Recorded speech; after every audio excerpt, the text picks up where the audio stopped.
Hello everyone and welcome to the Atlaran Adventuring Company. Hello. Hi. Oh boy, we're doing it again. We're doing it again! Yeah, alright. I am your Dungeon Master, Taiylor Wallace, and joining me are Blake Wolfe and Alicia Kelley. For anybody who does... Hello!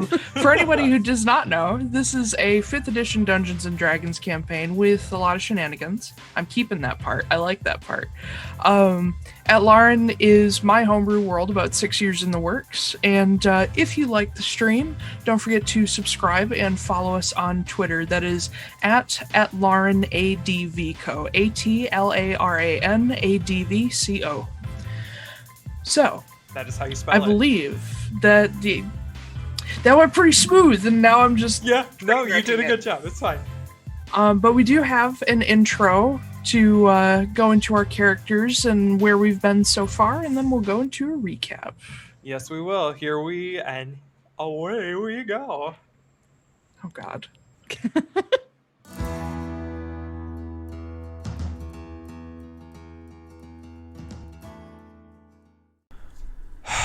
My name's Kit, and I guess I have to tell you about myself. I really don't want to, but Sylfie is threatening my life again.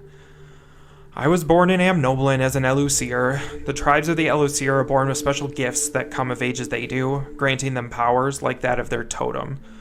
Before I was old enough to choose a totem, though, the skull of the nearby city attacked us, destroying our small village and killing many of our elders, including my parents. Those who didn't fight or run fast enough were captured as slaves. With just a few elders and my younger brother, we boarded a ship to carry us south to Erisholm, a land of hot and sandy terrain. Once there, we immediately left the city and struck out into the Badlands to create a space away from all the untrustworthy Skull who called us dirty names like skinwalkers. As I came of age in that environment, I found the local coyote population called to me. Hearing their solitary cries at night echoing across the Badlands, I knew they were the ones. I'd already become a loner, and the coyote totem set me further apart as I took on my shifter powers.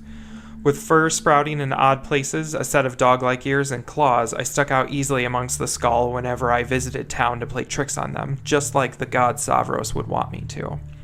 I thrived in the chaos I created for normal people. They didn't deserve their cushy lives built on the slave labor of my people and others. At 17, I began taking jobs in Port Saris with the wrong sorts of people, but they paid the best, so maybe they were the right sort of people. I didn't care. As long as I could bring home some money to my tribe and my younger brother, that's all I cared about. I started stealing, hurting people, doing whatever was necessary to make a name for myself. That's when I met Dana, the Vixu. Somehow, I came to like her, and we were actually friends. Not that I didn't try my hardest to avoid that. Anyway, Dana eventually went straight for some reason and joined the Wardens. I wasn't interested in such work, but her methods were usually less than legal, and she always threw in bonuses for a job well done. I spent 2 years doing that, and then, just a month after my 19th birthday, Dana reached out to me. Some idiot had killed a couple of people in town and was planning on more, and he was part of the Arbiters. I didn't tell Dana why, but I eagerly took the job. Anyone involved in the slave trade has a face that needs to be melted off.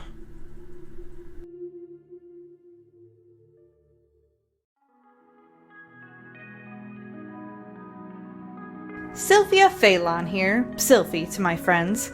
Listen, whatever Kit may have told you about me, it was complete lies, so forget absolutely everything he said. As a matter of fact, you may know me as Sylphie Altera, but I gave up that name fairly recently. Why?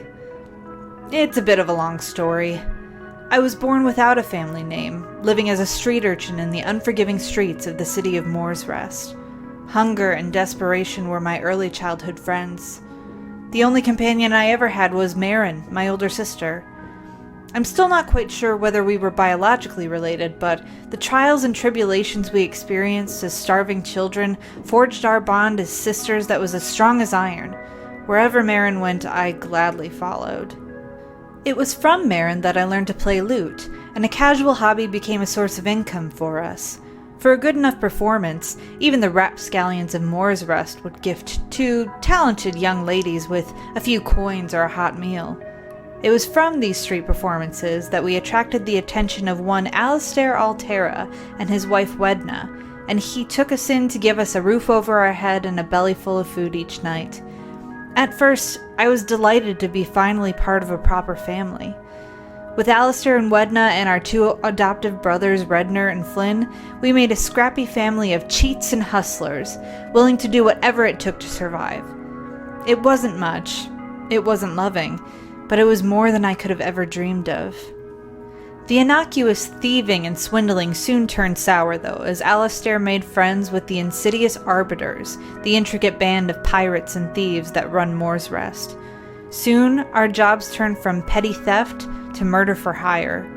Anyone that the Arbiters deemed unworthy of keeping around, my siblings and I would be tasked with taking out.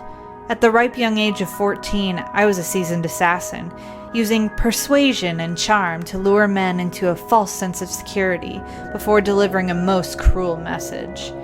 My body count only stopped at 4, but I was complicit in many others. It was Marin that suffered the most out of any of my siblings. She was responsible for the deaths of at least 10. Those were all the ones that I knew of, anyway. It was the night of another assignment from Alistair that everything changed. We were all given the task of tracking down another unfortunate soul, which we all silently resigned ourselves to. Except, to my astonishment, Marin. She refused. Up until then, I didn't even know such a thing was possible. But Alistair's face soon grew dark, and with only a few words of command from him, Redner and Flynn wasted no time in forcing Marin on her knees and slitting her throat, mere feet away from me. My entire world collapsed around me, and though I accepted the hit job so as not to incur the same wrath from Alistair that my sister received, I slid away from my brothers and off into the night, leaving my treacherous life as a hired knife behind me. Even as I fled, though, the list began forming. I knew that my life's new mission would be to hunt down all of the Alteras and make sure they saw a swift, bloody end. Hell, I'd include every Arbiter I could get my hands on with them. So you can see how I might not be the biggest fan of the name I was given. How, you may ask, did I come upon the name Phelan? Well, that's another story entirely.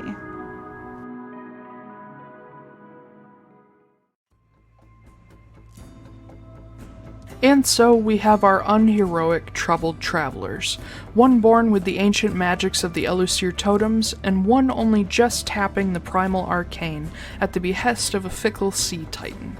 But the story doesn't begin with Kit and Sylfie at all. It begins with Jax, a lonely tabaxi forsaken by the wild mother Melora, who cast himself into the sea after losing everything.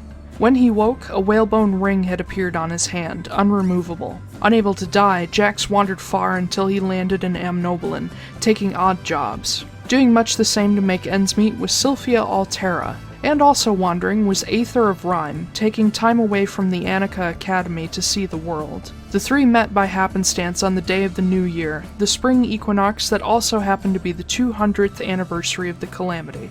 The ancient city of Seeger Reafir was hosting a World's Fair, showcasing the best and brightest of artists and inventors, including the famed Dr. Jessason's new coal-powered airship, the Kestrel. Pulled into the job by the welcome of the local Caskers gang, the three travelers were tasked with protecting the ship in its maiden voyage. Trouble was expected, and trouble was had. The crew barely survived the flight, nearly crashing into the city but managing to land in the water, leading to the arrest of almost everyone on board for suspicion of sabotage. Needless to say, Bars didn't hold the new party long when they had a mysterious druid on their side, and they quickly headed for the opposite side of town to escape. Eventually, disliking the cold north, the party traveled south to Erisholm and Port Saris, where they quickly found trouble again. They were caught up between Sylphie's hunt for her murderous adopted brothers who'd been complicit in her sister's murder, and a heist put on by a local crime lord that wardens were keen to catch. Between some fetching of illegal goods for the famous enchanter Lysandra Courage, and the fake heist put on by Captain Danafioris of the Wardens to catch the crime lord Tomo, the party made good coin and managed not to hurt too many people that were undeserving, though they did learn just how dangerous the sleep spell could be. Along the way, Sylfie caught up to her brother Flynn with some help from a Casker privateer named Rhea Espios, but due to Jax's wild magic and an errant sleep spell from Aether, he and Aether were suddenly killed. Unable to go on alone, Sylfie went to Dana for help and was granted 2 new allies. Kit, an Elusir from Amnoblin with a bad attitude and the ability to take on physical traits of a coyote, and Corvrin, a dragonborn warden from Lochmanos with a gruff and stubborn personality but a need for justice. With further help from Rhea, Sylfie managed to catch Flynn unaware enough to slaughter him at his most vulnerable moment. Despite her new comrades, Sylfie felt alone, even with Jax's giant coyote friend and Aether's Martin familiar. The 3 followed Redner to Harris, and along the way, Sylfie came face to face with surging magic by donning Jax's ring, till she learned it was the gift of the Sea Titan and Whale Mother Taldanost. Seeking any help she could get and an end to the insane magical surges, Sylfie pledged herself to the Whale Mother. Arriving in Port Nataline, Redner was finally caught and killed at a party held by the local Casker leaders, and while Alistair and Wedna Altera were next on the party's list, they came face to face with the quiet underground operations of the Arbiters in Harris, and a drow named Kellogg Marta. Raiding his haberdashery for information while Corvin worked with the wardens, Kit and Sylfie came in contact with a cat and a canary that couldn't be killed. The pair were haunted by the animals, even as they fled the shop and set it ablaze. They had to seek spiritual help at local temples to begin to understand that these were not animals, but demons, locked in domestic forms as servants to Kellogg. They freed both in exchange for information, and broke up a slave auction, but never caught Kellogg. He was likely headed for the Arbiter stronghold of Moore's Rest.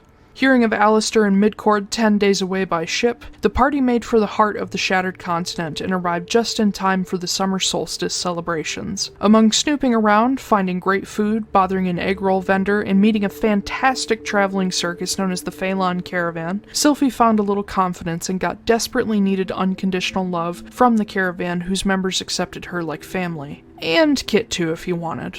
They knew of the Alteras and were enemies of one of Alistair's finest killers, a drow werewolf named Vinrith Courser. Accepting Sylfie into the fold and giving her their big family's name, the caravan welcomed the pair to stay with them. But the night of the summer solstice, amid a big show, Vinrith Courser struck fear into the guests, and many were hurt with 1 killed, before the caravan's allies and the party engaged him and his fellow werewolves. Unable to catch and kill Courser, Kit and Sylfie were left devastated by the death of Jax's pet coyote, who'd become Kit's beloved ward. And while Kit only saw more reason to fight, Sylfie nearly gave in to despair. And then Alistair himself reached out to the pair, seeking a parley with Sylfie. He wanted his wife Wedna dead, who'd left him to become the lover of Cynthia Moore, the mother of the new king of the Arbiters, Silas Moore III. And that's where our story continues. Oh, and you might wonder where Corvin is. Well, Kit and Sylfie took off without him, and he's trying to catch up, so we'll see if he ever does. In the meantime, welcome to the Atlaran Adventuring Company, and the ragtag crew that might just one day be something more than thieves and blades for hire. Maybe. And we're back. Yay! Yay! Yay! Yeah! Alright. Apparently we're way more comfortable this week. Alright. Well, it's easier the second time, right? I'm also drinking a huge mug of coffee, so I'm drinking apple cider. I'm drinking Because- a thing that looks like beer and got me pulled over several times. Except it's water. I just like to pretend it's Halloween 24/7. Nothing wrong with that. So, last time On Dragon Ball Z. Indeedo. Not nearly as much screaming, Yeah. but you know. Ah! You guys arrived in Erisholm aboard the Raven, but not without having some interesting dreams. Kit dreaming of his childhood and homeland, and Sylfie having a dream meeting a very large serpent creature of some kind that it has been suggested to you that his name is Zorod. Let's see. You guys had an experience with the Northern Lights? Ah, yes. Yes, indeed. Cultural significance to Kit, just pretty to Sylfie. Arriving in Erisholm, you took your time just looking around the city and happened to find some odd jobs around.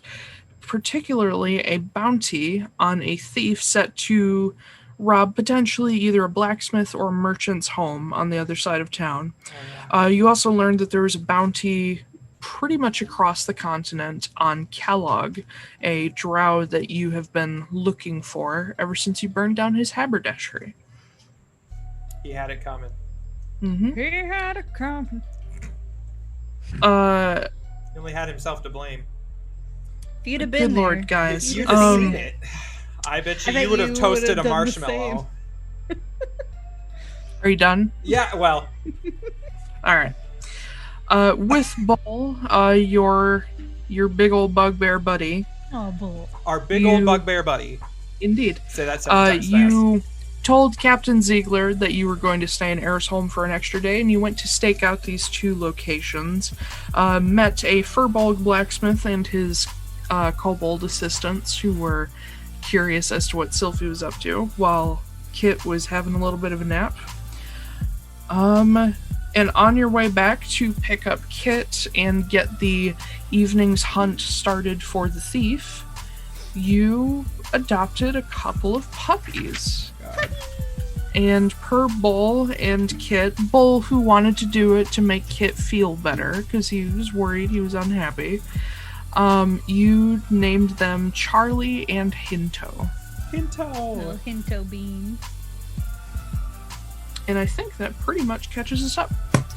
Yep. Yes. We were going to go to the We're gonna go stake business. Yeah. out. We're gonna go get some steak and eat out. Catch this guy. Oh, whoa.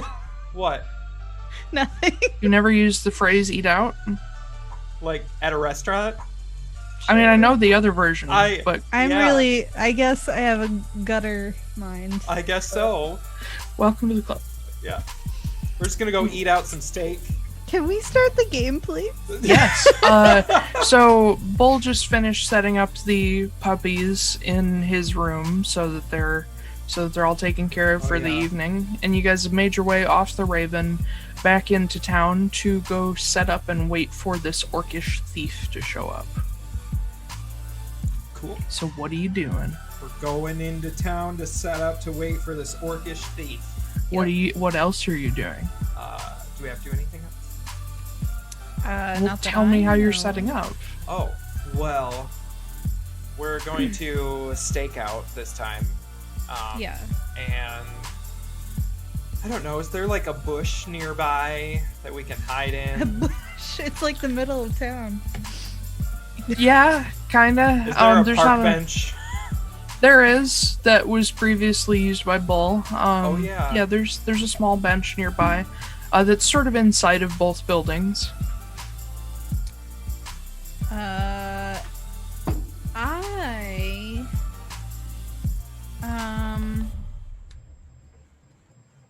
I think I'm gonna go more sneaky. I think I'm gonna try and like hide in like a back alley or something. In the shadows. Try and Alright. blend in a little bit more.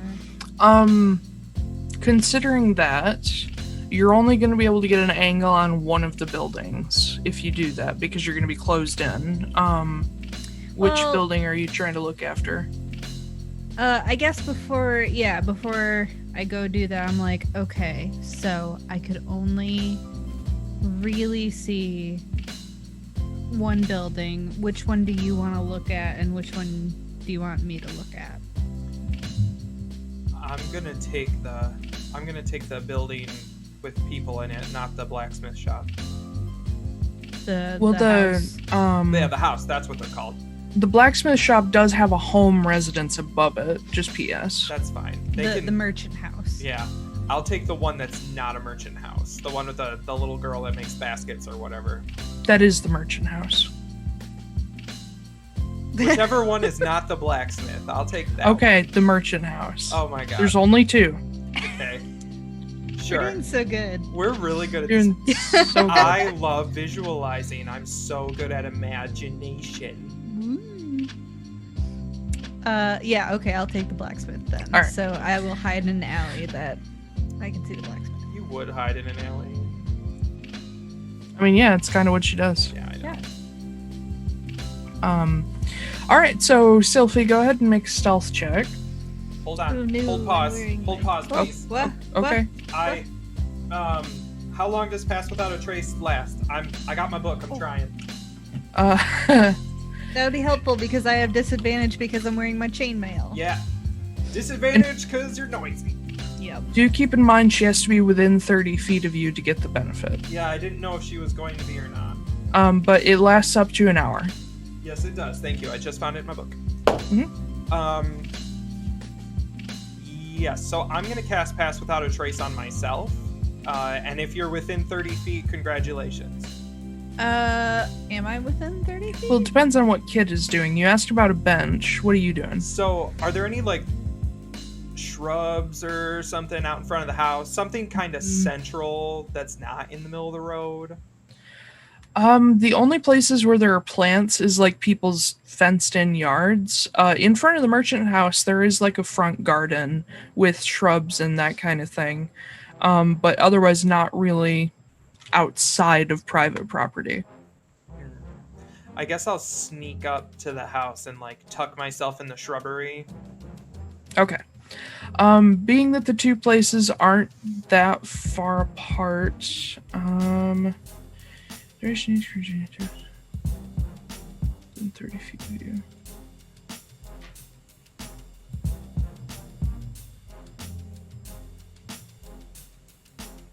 Okay, yeah. Sylfie has to remain within 30 feet of you for it to be effective. You can, if Sylfie puts herself in an alleyway close to the merchant house to look at the blacksmith shop, then yes, she can be within 30 feet. I'll do that. Okay. But the moment any of you like move a different way, you're gonna be out of that. Okay. So what were your stealth checks with your plus Oh. 10s? I don't know. I haven't rolled it yet. Yeah. me. Well, I cast roll this Pass thing. Without a Trace.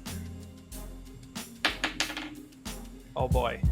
Kit pulls mistletoe ashes and a sprig of spruce out of his components pouch I'm gonna and grinds them together and claps in the air, and you just hear a woof as the 8.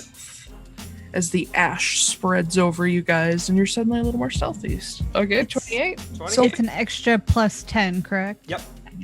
Okay, then mine is a 20. Oh god, I can't do math. Plus 10. 25. Okay, there you go. Yeah. Wow.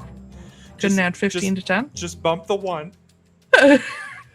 I'm sorry, You that know was really what? mean. That's mean. That's You mean. know what?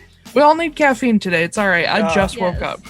I'm also just horrible at math, which is why playing Dungeons and Dragons is an odd choice for me. But I like That's the okay. non-math bits. It's fantasy math. Fantasy math. The numbers don't matter. Math They're rocks. not real. Math rocks make the click clack noise. Click clack. Click clack math racks. Yeah. All right.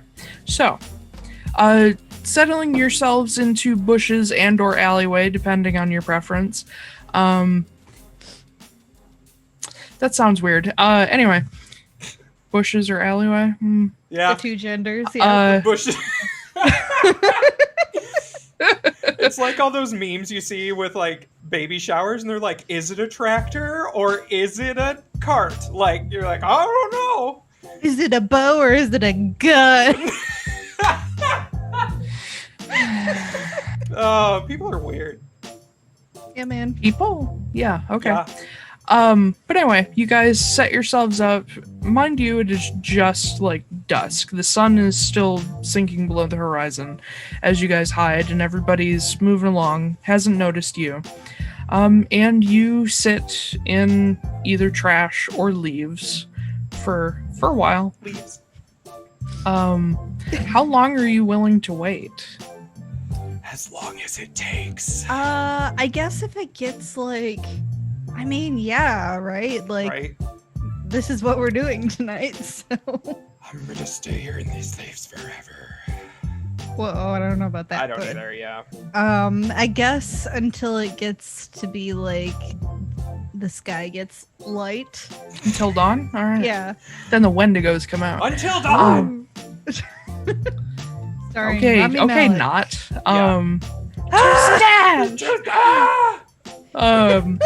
Yeah, you guys, God, we're so off track today. Like, we did so good last week. We really did. We're we really doing did, and I just hit my fine. mic. We're doing What? fine. We're funny.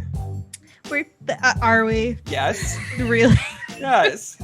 Absolutely. And my hair looks Okay. amazing today. It's like, It does look really good, thank you. You have I an know. interesting It looks great. coif.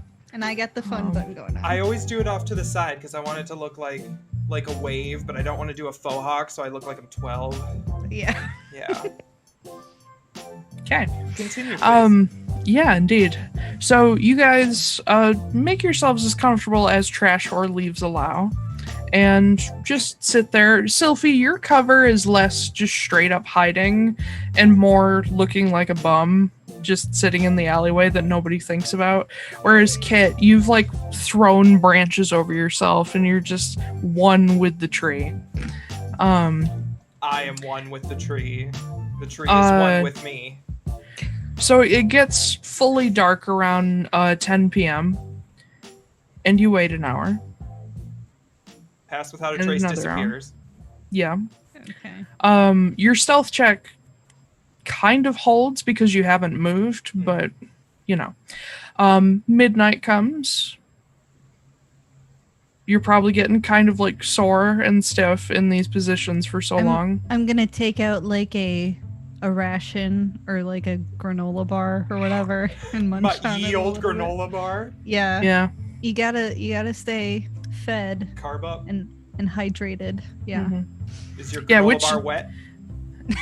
Sylfie has a better time of Dunk it in my water. Sylvia has a better time of doing that, again, pretending to be a bum, whereas Kit, you can't move. I lick the dew off the leaves. Ew. Should I make mouth sounds into the microphone? Please no. Okay. About 1 a.m. rolls around. 2 a.m. 3. The witching hour. Sylvie, you're getting kind of tired. 4. Is there a way? So we're like 30 feet away from each other. Is he able to hear me at all? Yeah, if you like shout whisper. I'm gonna shout whisper at him. I'm like, God, I really hope this guy hurries the fuck up.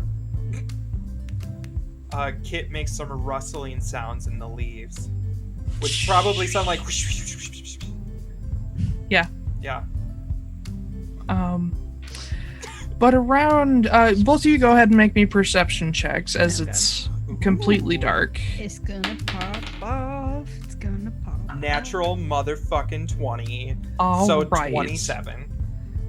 Mine was less than good. It was a 9. Okay. No worries. Sylvie, you're too embroiled in your granola bar and canteen. You've made it last for hours. I'm just sitting there going, munch, munch, munch, munch, munch. You're literally just saying munch into the granola Yep. bar. Munch, Like a munch. little Hamtaro hamster. Yes. Exactly. Munch, munch, munch, munch. But about 5 o'clock rolls around. And then 6, and you start to see the blue light of dawn come in. And then, Kit, you see a figure walk through the gates toward the merchant house. They're wearing a full cloak. Looks like they have like a bit of the morning dew settled over their shoulders. They've probably been outside for a while. And they make their way up to the door of the house. And you see they struggle with the lock for a second and then just walk right in. The house that I'm at? The merchant house, yeah. Okay. Fishy. By the way, what'd you guys do with Bull? We left him back at the Yeah, we place left him watching behind the because puppies. he was. I thought we left him behind because he I'm was pretty not sure. stealthy. Or Yeah. did we bring him? No, because he set up the puppies. What did we do with Bull? Yeah, He what? watched the puppies. I'm going to pretty assume sure. that he went off and did his own thing, so you guys don't know where he is. Okay, cool. Can I Did he leave the door open or did he close it behind him? He closed it. Are there windows?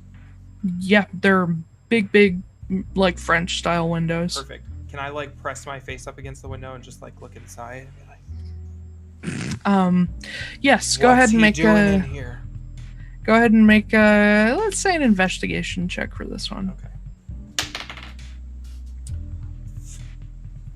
Hang on. Investigation. Oh, 4.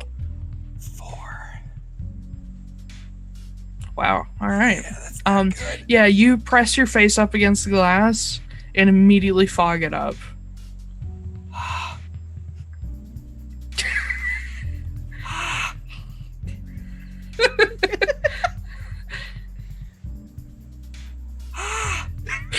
Just waiting for one more. Yeah. Rule of threes. Yeah. Yeah, you can't see anything. Just like It's dark. whisper in the dark, like I can't see anything. I'm still munching on my. Yeah, Sylfie doesn't know this is happening. You guys What are if- out of sight. Can I call over to Sylfie? Be like, Sylvie. Ah! Sylvie. Yeah, you can. Ah! Somebody went in the house. Should I? Do I kill him? Well, hold Should I on. light it on fire? Somebody lives there. Are you sure it's not the person who lives there? It was a dude. That doesn't mean anything. A dude could own the house. I don't know. I thought you said it belonged to a little teeny bopper girl. Do you really think a teenage girl owns this house? She could be an influencer on ye old Instagram.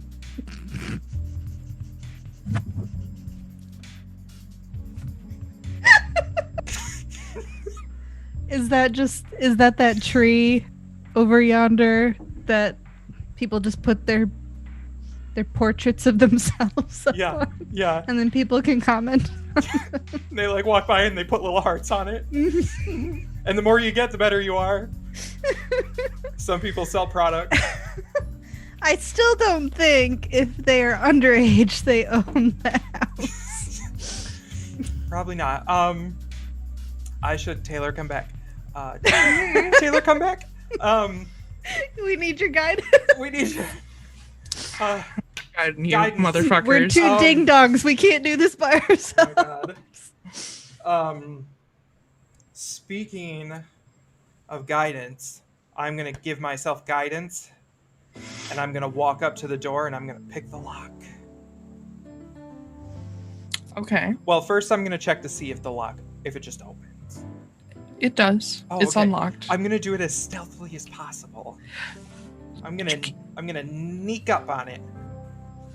Okay. Well, yeah, I'm still make me new stealth checks because you guys are moving now. My D20 just ran away. Hang on, I think I can reach it with my toes.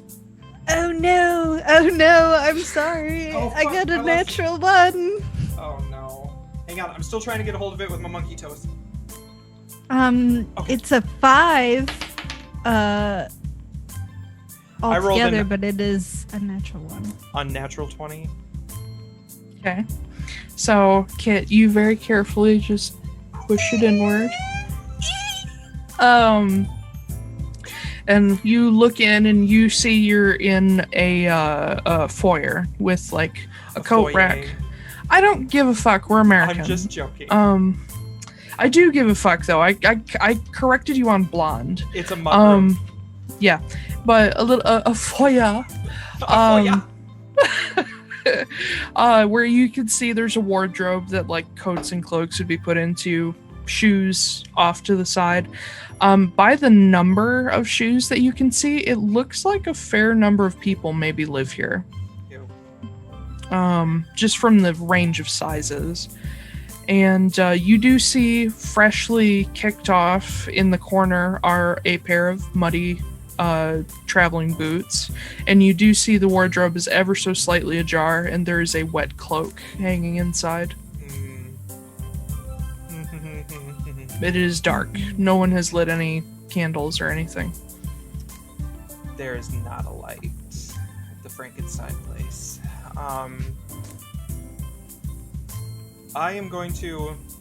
I'm gonna search the damp cloak. Damn. Make an investigation check.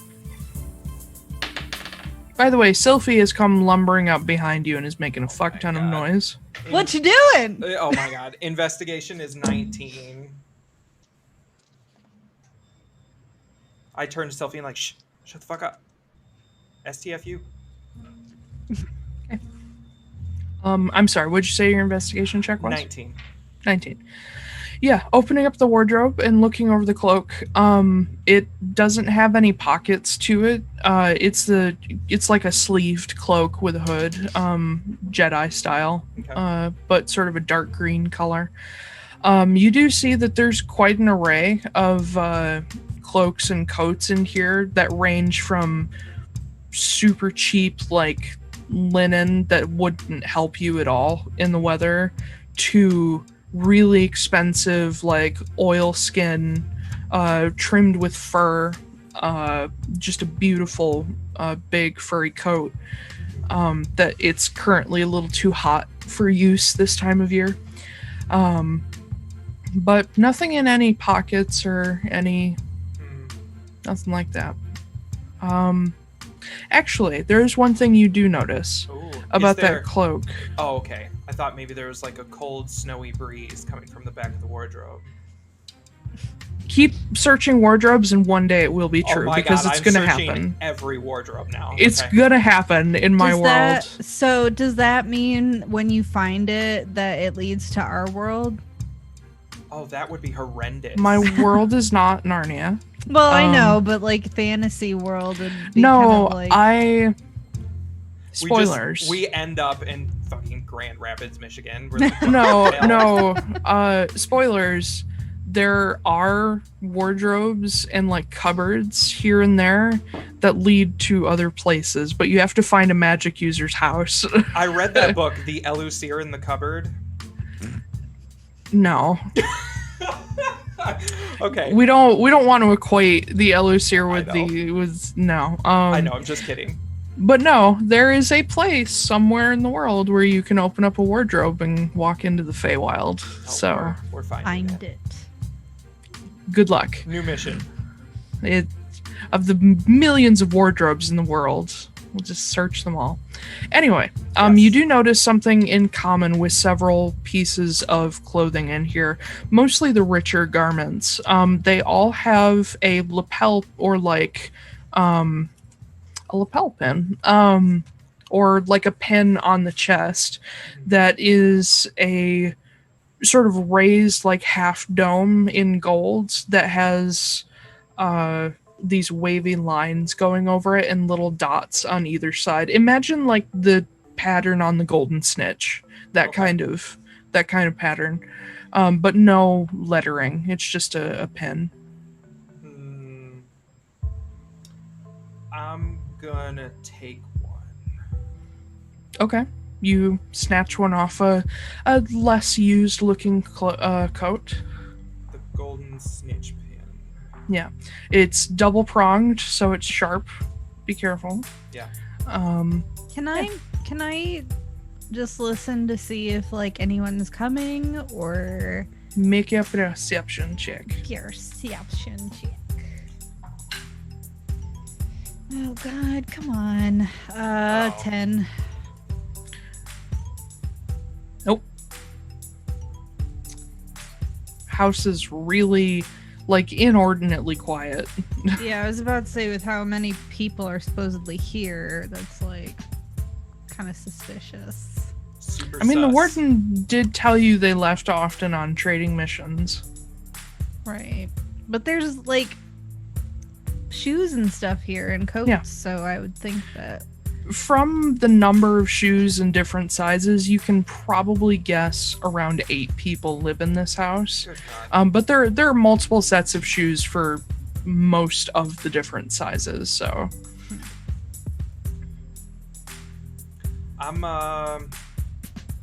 it's a big house. I'm gonna back out slowly.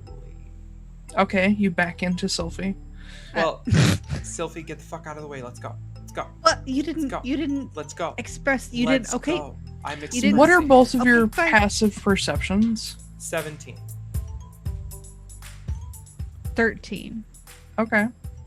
As you step out of the door and like quietly close it behind you and just quietly scuffle with Sylfie, Kit, you stop for a moment and you look up and there's a person leaning out the window over top of you looking directly down at you guys with their arms crossed on the windowsill looking like, Good morning.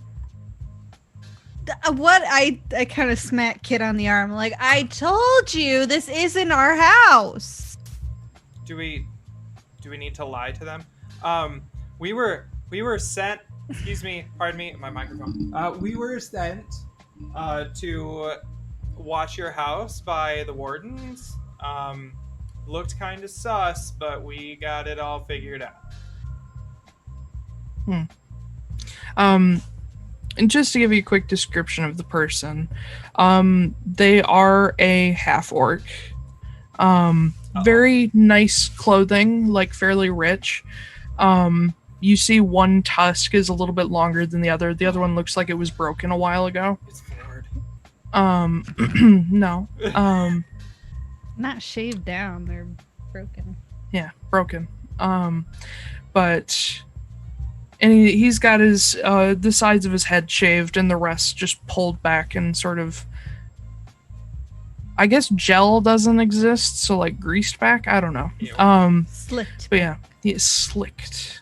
With plant byproduct. Whale blubber. Gross. No, that's not what you use that for. I mean, But yeah, he's just staring down at the two of you. He hasn't said anything. You do notice there are very dark circles under his eyes, like he hasn't slept very well for a long time. And you notice this really nasty scar that goes under, like, the edge of his mouth. Mm-hmm. And he's just staring at you. Yes, indeed. Do you live here, sir? What's your name, sir? Sir. Sir. And he pulls back and shuts the window. All right, cool. We need to like leave. How about this? Because I've got an idea. I'm worried this dude is trying to give us the old slippery slip. So, will you go back to... I'm gonna hide, and you go back to the wardens and ask them what this guy looks like. We know what he looks like. Well, but do we know he has weird, gross, slicked back hair and like a broken tooth and a big old gash on his face? I'm pretty sure. So DM. Mm-hmm. I'm pretty sure last time I was able to recognize that like there were some orcs passing back and forth. For one thing, he's an orc, not a half orc.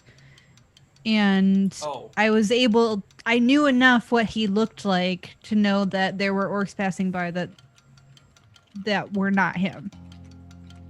So we kind of know what he looks like. Unless I'm totally talking out of my butt. Good. No, you've seen a sketch of him that was fairly good. Okay. So it's not him. He doesn't look like that sketch? No. I mean, he's a orc. You guys hear the door open behind you. Oh, hi.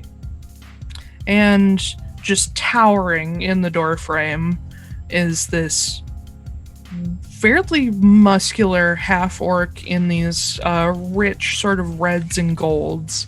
You can see he has a sort of like a house robe. He's still wearing normal clothes, but he's got his house robe over him, probably to fight off the chill that he picked up that has like fur lining in it. Does he have like a pipe and a sailor's cap on too? He does have a pipe, but he does not have a hat. It blows bubbles. It does not. It is distinctly giving off a very sweet smoke. But it's just sitting kind of like next to his broken tusk, just sitting in this little slot in his teeth as he has tucked his hands into the pockets of his robe and he's just staring at the two of you on his doorstep. Hi. Hi. I take out the warden's badge and I flash it at him. I'm like, hi. So we're trying to make sure you're not getting robbed. Somebody came in and this guy thought that maybe it might be someone of ill repute, but You should also lock your door. Yeah, locking your doors is good. A lot of crime A here. good practice. Shady town. Yeah, so I apologize. I think we were a little bit too quick we were a little too hot on the trigger there. So just know that we're fine and we'll leave you alone now. We're going to go. It's almost dawn. Nothing bad happened. You're welcome. Yeah. That's it. I love how I can just not talk and you guys keep going. We're like, yeah, You guys get so nervous. Sylphie's supposed to be a smooth talker. Just don't. Yeah, you're just a pretend nervous it's somebody talker. who's not me. Yeah, I'm fully making you responsible. But yeah, he's just got one eyebrow raised, just listening to you ramble.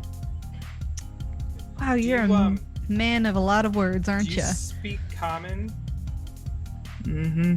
That's pretty okay. rude to assume that he doesn't speak common. He wasn't answering, so I was just making sure. Oh my god. What if he was deaf and we didn't know? Oh my god. He sighs. Okay, I was just trying to be thoughtful. Yes, we're gonna. What were you gonna say? I'm sorry. I heard you take a breath. Are you gonna speak? Yeah, he reaches up and pulls the pipe down, taps it on a railing to get all the embers and ash out, and sort of takes his booted foot and like crushes the embers so they go out, and he puts the pipe back in his pocket, kind of glances around a little bit, not like suspiciously, but just surveying the area. Says, do you folks like breakfast? I'm just gonna be real with you. Are you gonna poison us with it? Yeah, I was about to ask. I don't really care for poison breakfast, but I don't currently own any poison, so I Okay. do. So, but that's okay. We okay. can- yeah. We're not- sure. we're just gonna take poison off the table. Let's just say that. If you need something, probably a just good let me know. idea. Yeah. And he turns and walks back into the house and leaves the door open. This guy really needs to learn to shut and lock his doors. Did we? So are we gonna like go in? Cause I'm gonna be honest. I'm just so hungry. I really could use some bacon or something. Some pocket bacon. Yeah, I gotta save it for later. Human jerky. Ooh, I don't know about that. yeah. I mean, are we gonna do that or I mean, do we know where Bull is? Nope. no? He last I checked, he was hanging out with the puppies. Back at the boat. I'm gonna kind of turn out towards the street and be like, Bull! Bull! Okay, I don't. Hello, that's me.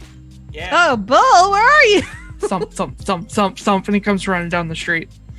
He was Hey. hiding. Oh, Have you been hiding the entire night? I might have fallen. I might have fallen asleep at one point, but yeah. Jeez, you're better at stealth than we are. well, he was sleeping, so. Well, you have a lot of armor, and yeah. Would you like breakfast? Yeah. All right, we've been invited to breakfast, but I would like you to try the food first, just to make sure it's not poisoned. Okay? Oh my God, are you going to let Bull die? No, I have Okay. a cure wounds spell. It's fine. That doesn't help with poison. He doesn't know that. His intelligence is 8. Hold on. He might know that. Just because his intelligence is 8 doesn't mean he doesn't know anything. Yeah, he says, I don't think that'll help with poison. I have some Probably not. anti-poison tablets as well, so we can. Okay. And he walks into the house with you guys. You don't have anti-poison tablets. I don't know what those are. Yeah, See, that's the thing with Bull, is he's not stupid, but just very he's a little- trusting. He's very trusting and a little gullible. Gullible. Yeah. It's written on the ceiling, you know. Uh-huh. What? Really? I actually fell for that once. So stupid. I've fallen for it did- multiple times. I did when I was like younger, but now I'm just like, I don't know. That was a stupid story. Let's move on. Yeah. But anyway, yes. Also, for anybody joining us for the first time, Bull is our dear, gigantic hobgoblin friend. He's covered in fur. He's about 7 feet I tall. thought he was a bugbear. He's a bugbear. He's a bugbear. I'm sorry. He's a hobgoblin in the other game I play because they Oh. don't have bugbears. But yeah, he's a furry bastard. And he barely wears shirts. He sometimes wears vests. But yeah, he's big. He's like He's strong cute. man big. And he's very very sweet. Yeah. He's a kiwi. Eat a kiwi. But yeah, Bull walks in to the house. Just okay. I wonder if that guy knows that he's with us. We should probably go in after him. Yeah. Let's go. Okay. You guys make Oh, sorry. Go ahead. No, go ahead. Well, I was going to say, as I walk through, I'm going to cast Divine Sense. Remind me what that does. Detects good and evil. Until the end of your next turn, you can sense anything affected by the Hallow spell or know the location of any celestial, fiend, undead within 60 feet that is not behind total cover. You can use this feature 6 times. Yeah, whatever. Good and evil. Trying to see if there's any. Well, there's a lot of hooks. details to Divine Sense. Hold on. Well, that's what I have on my character sheet. Character Here we sheet. Character sheet. Strong evil, powerful good, celestial fiend undead, 60 feet, not behind total cover, hallowed or desecrated. Okay. Yep. All right. So make your way in. You sort of wait until you're in an open area to actually cast it, so you get a wider range.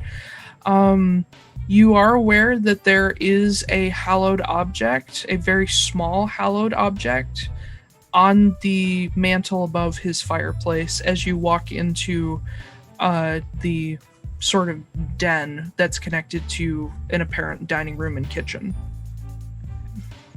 And there's only one object on the mantle, and it appears to be an amulet on a very simple, like, jute fiber string. Okay. So no creatures hiding. Not that you can sense, no. Okay. Okay. Mm-hmm. That's it. I walk. Bull has made his way through here, and you can already hear him talking. You catch him saying, "Hey, my name's Bull. Sylfie and Kit are my friends, and sorry if we were kind of creeping on your house." And you hear the old half orc go, "Yeah, it's fine. I kind of expected it." Mm-hmm. You make your way through into the dining room that's attached to the kitchen via an archway. And you see Bull has sat down in a chair, and the half-orc is... There's sort of like an island set up with cabinets overhead, and he's leaning underneath the cabinets. As you see, he's got... he's already had breakfast started. He was cooking, and he's added more to it. And he's just leaning on the countertop looking at Bull as they're talking. So, what's on the menu? He glances back over his shoulder, says, bacon, rabbit if you want it, potatoes, that sort of thing. Not many people here right now, so there's not a whole lot to eat. I want to eat a whole potato right now. What's your name? I actually do have a name prepared for him this time. Bob, Ted, Bill. Martin. Martin? He's good lord. He stands up and walks around the counter island thing, says, Garen Allarim. I'll write it in chat for you guys. Thank you. Garen. Appreciate it. His name is not Gary. No, I said Garen. Oh, I thought you said Gary. No. Well, Garen, my name is Kit. And he sticks out a hand to shake. You can actually see, now that you're up close to him, his hands are covered in scars and rope burn, but old scars. Used to be a sailor. Mm-hmm. And he turns to Sylfie, offering out a hand as well. Sylfie Phelan. Phelan. Yes. All right. And he looks at Bull, and Bull's like, Bulwark, Phelan, Calendar, whichever. And Garen nods and goes over and shakes his hand as well, and just returns to the kitchen cooking, leaving you guys be. So you don't seem entirely surprised that we were breaking and entering into your home. Nope. A little weird in and of itself. Well, I know why you're here, I guess, is I'm the one who posted the bounty. Oh. Okay. I didn't really expect you to just walk into my house. Okay, for the You record. left the door unlocked. Also, it was Kit who did it, not me. I left it unlocked because my wife is going to be home in about 20 minutes. Oh. Still. Dangerous. Give her a key. A little bit. Yeah, I mean... But also, Kit, we should do a little bit of vetting before we just, walk into people's homes. So, that's on us, right? Should have locked the door. Oh, God. To be fair, I would have just picked the lock, but should have locked the door. So, this person is going to come rob you. Or try.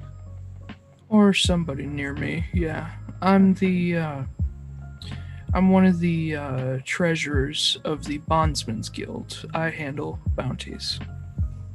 Oh, okay. And I figured my home is going to be a target. So I went and posted that, and I expected people to be sneaking around, but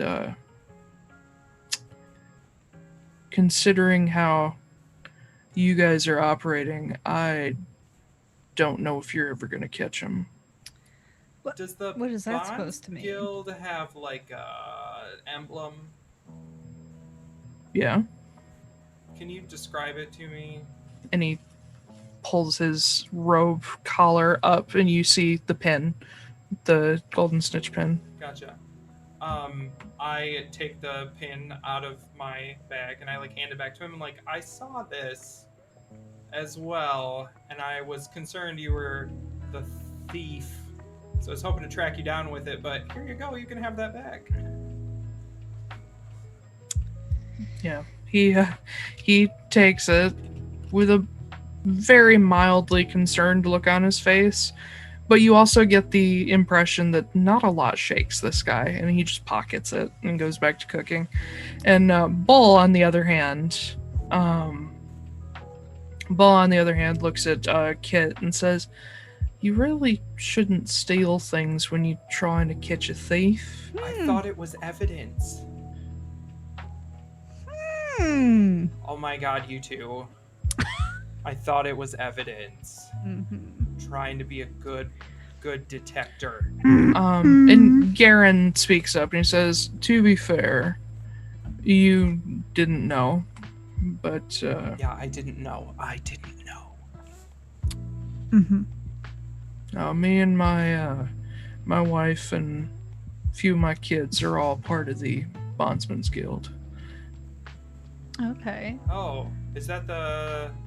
Didn't you tell me about a girl, picking flowers or selling baskets or something? She's a little too young to be part of the Bondsman's Guild. But yeah, that's one of my kids. Okay. Ah. We thought maybe she was academically advanced. Well, I think she is, but she's too young. So what do you know about this orc that is supposedly coming to? Well, I know his name is Tamar, but that's about it. He's not from here. Is there a reason that you think he's going to? I mean, I hear that he has hit a few places around here, but is there a particular reason why you now are taking out this bounty for him, or? Part of the reason we let him go so long was previously it was just small hits, things that we expected maybe somebody desperate would do. You know, small thefts, a little bit of money here, a little bit of food there. And so we were just sending out guards to look for him. We weren't hiring bounty hunters. But then about a week ago, he decided to break into the Huldron company and stole an entire safe's worth of platinum. Wow. Jeez. That's a lot. He could retire off that. By the way, right? Kit, you've heard of the Huldron company?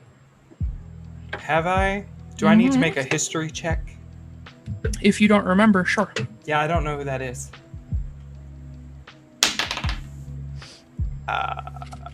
History. 6. How much? 6.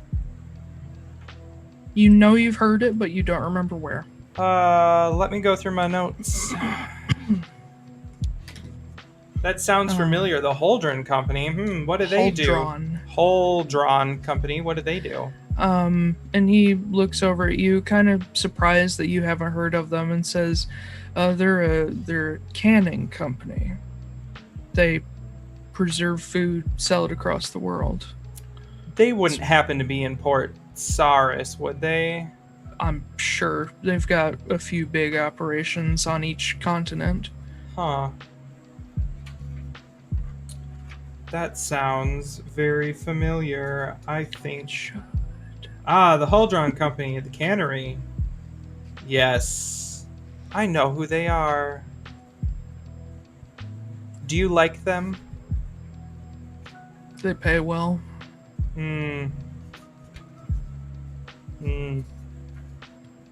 What do you know that you're not saying, Kit? We'll talk about it later. All right.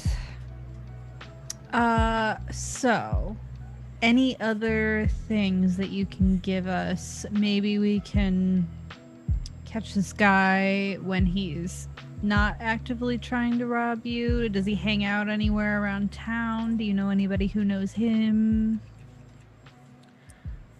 Well, like I said, he's not really from here. He sort of popped up a couple months ago, held an honest job down at the docks for a little while. But, soon as he got fired from that job, we started noticing some odd thefts here and there. Again, small things. But, now we have reason to believe he's behind the, bigger thefts, and we're trying to figure out how he does it. Because the only evidence we have is people seeing him go in and out, but nothing is ever picked. Nothing is ever left open. Does he have a set of keys? Not to all the places he's hit. That's true. So I mean, people see him go in, but they don't see him struggling to open the door or anything. He just walks in. Yeah. Does he carry anything with him? Anything odd? Like a weapon or anything like that? As far as we know, he carries a couple knives, wears a bandolier, has a dark cloak. Bandolier? Yeah, cross chest belt with pockets. My mind immediately went to Sabriel, and I was like, he walks around with 7 bells strapped across his chest? Well, that is a type of bandolier. Yeah. That's a very specific bandolier. Or is it a beldelier? Anyway, It's so... a bandolier. Interesting. I wonder if he's got some sort of innate magical ability. Well, we've never seen him cast a spell, so I don't know. The best account we've had so far is older, fairly wealthy woman on the other side of town. She was one of the first big places hit, and she talked about there being no evidence of like lockpicks or anything, no scratches, even on the insides of the locks. And she caught him on his way out, and all she said was that he seemed completely unimpeded by fences, doors. He just got right through them as if nothing was locked, nothing was dangerous. He vaulted over things without any effort at all. I assume that's caused by magic, but she never saw him cast a spell. Yeah, can I make like an Arcana check to see if there's like some spell or something that I know that yeah, does you that? can. Okay. Would I know anything about that, or like ring a bell? Make an Arcana check. Okay. God damn it, my dice just ran away again. I got a 17. Okay. Sorry. No, it's okay. Ow. God burn. Get I a know. dice box. I do have one. I have this little piece of plastic. Then stop dropping That's it. so sad. Arcana? Mm-hmm. 5. Okay. Totally worth the wait. Sylfie, you are aware that there are some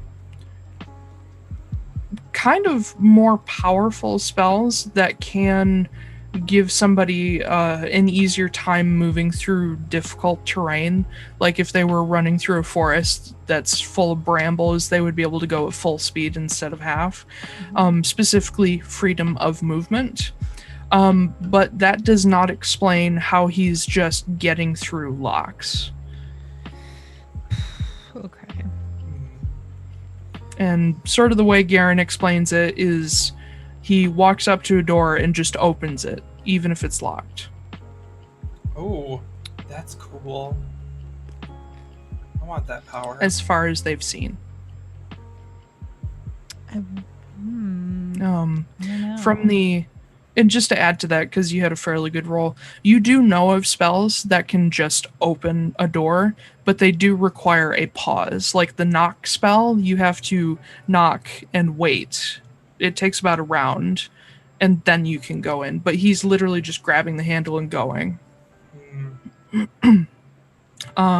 Garen does say that he's this other guy, Tamar, has been spotted. Like, as he grabs the handle, he has something in his other hand, but there's no weight. It's like, grab handle, touch, go. So they think he might be using a tool or a spell, but it's so fast that they have no way of seeing it. Interesting. Yeah. I guess I will tell them that. What I know from that check. I don't know if maybe he's like just really good at picking locks, like super duper good, or what. Kit, was it Garen that you saw go in the house? That you followed after him? Was it? What do you mean? Was it Garen that I saw going into the house, or Or was it somebody else? was it somebody else? It was a cloaked figure. Garen, how long have you been here? Just got back. Okay. Okay, So it was you. him. You were wearing the wet cloak? Yep. Yep, it was him. Well, at least I could have been like, he's in the house, but I think He might be. oh There's other doors, other windows, That's other ways true. in. There's a chimney. Garen, oh where God, do you is he keep gonna your... Santa Claus? Oh my god. Garen, where do you keep your valuable things? I don't keep them here. So you have nothing of worth here? I mean, there's decorations, but I don't keep money or much more than mid-tier jewelry here. Yeah, This what is- was Everything- that amulet that's on the mantelpiece? What does that do? And he glances out and he says, I don't know. It's my wife's. Insight check. Okay. I just want to make sure. He seems pretty truthful, but it's another 17. Yeah. He doesn't know what it is. He just knows it belongs to his wife. Okay. I'll be right... Well, Sylfie, you were watching the other house, right? Yeah, I was watching the blacksmith shop, yeah. Okay. Did you see anybody go in? Did I see anybody go? Nope. No activity that you could see. But he could have just, like, jumped through a window or phased through a wall or something. To be fair, there was like a good hour there that I was just like talking to my granola bar, so I'll be right missed I'll be something. right back. I'm gonna sprint across the street really quick and like knock on the door to wake the Fearbulk up. Okay. Yeah. Kit just go across the way and just Sylphie's Naruto left with- run. Sophie's left with Garen, and it's just like super awkward. And she's just Well, kinda Bull's like, there too. Bull's Yeah. a good buffer. He just starts talking. Yeah. Like, so what's the Bonesman's Guild do? And Garen starts talking to him. He seems kind of charmed by Bull. But yeah, It's easy. Kit, at the blacksmith shop, the lower shop itself is sort of open. All the materials and tools are locked away, and they're like sort of grates that they put up, but you could just get in super easily. Nothing of value there, but there is a stairway that leads up to the second level to the actual home. So you run up those stairs and knock on the door, and it takes a moment before you hear, and you hear someone just go, "Nyah!" and you hear the door handle like grab, and you see it slide open, and a kobold is hanging off of it before he drops down. And he like pokes his head around. He's like, he just looks at you. Oh, hi. Did this place get broken into tonight? He zooms off into the house to start looking. Thank you. I'll wait patiently. After about 30 seconds, a different colored kobold head pops around the edge of the door. Hey, did this place get broken into tonight? He takes off. This happens several more times. Yes, Until I do you- it every single time. Until you get to the very last kobold, this little red kobold who doesn't like pop out like the others. He just actually walks around the door. He's a little bit bigger than the other ones. He seems to be the smart one. He was the one running the shop front. But he just like pokes around. He's like, why is everybody running around? We wanted to make sure this place wasn't broken into tonight. And he like pokes his head out the door and looks around, like inspects the windows.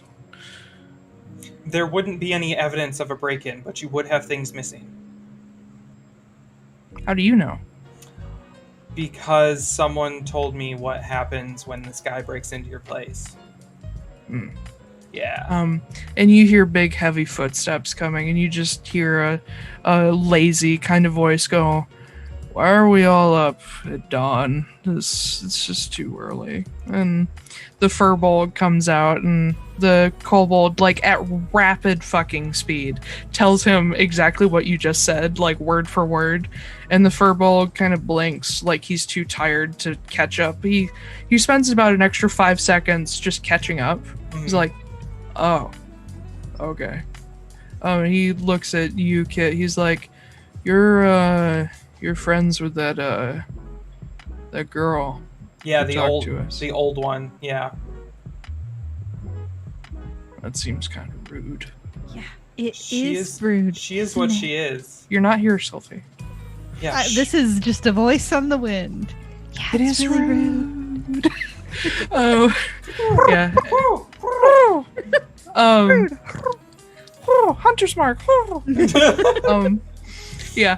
But the you see the other kobolds start to gather up behind the Furbolg, all chattering in their own language at him, which I don't assume you speak kobold. I don't speak kobold or draconic, so yeah.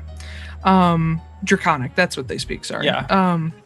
But they're just chattering at him, and he's like, whoa, hold on, okay, one at a time. And he points at the more of a blue tinted one, and he says, River, what happened?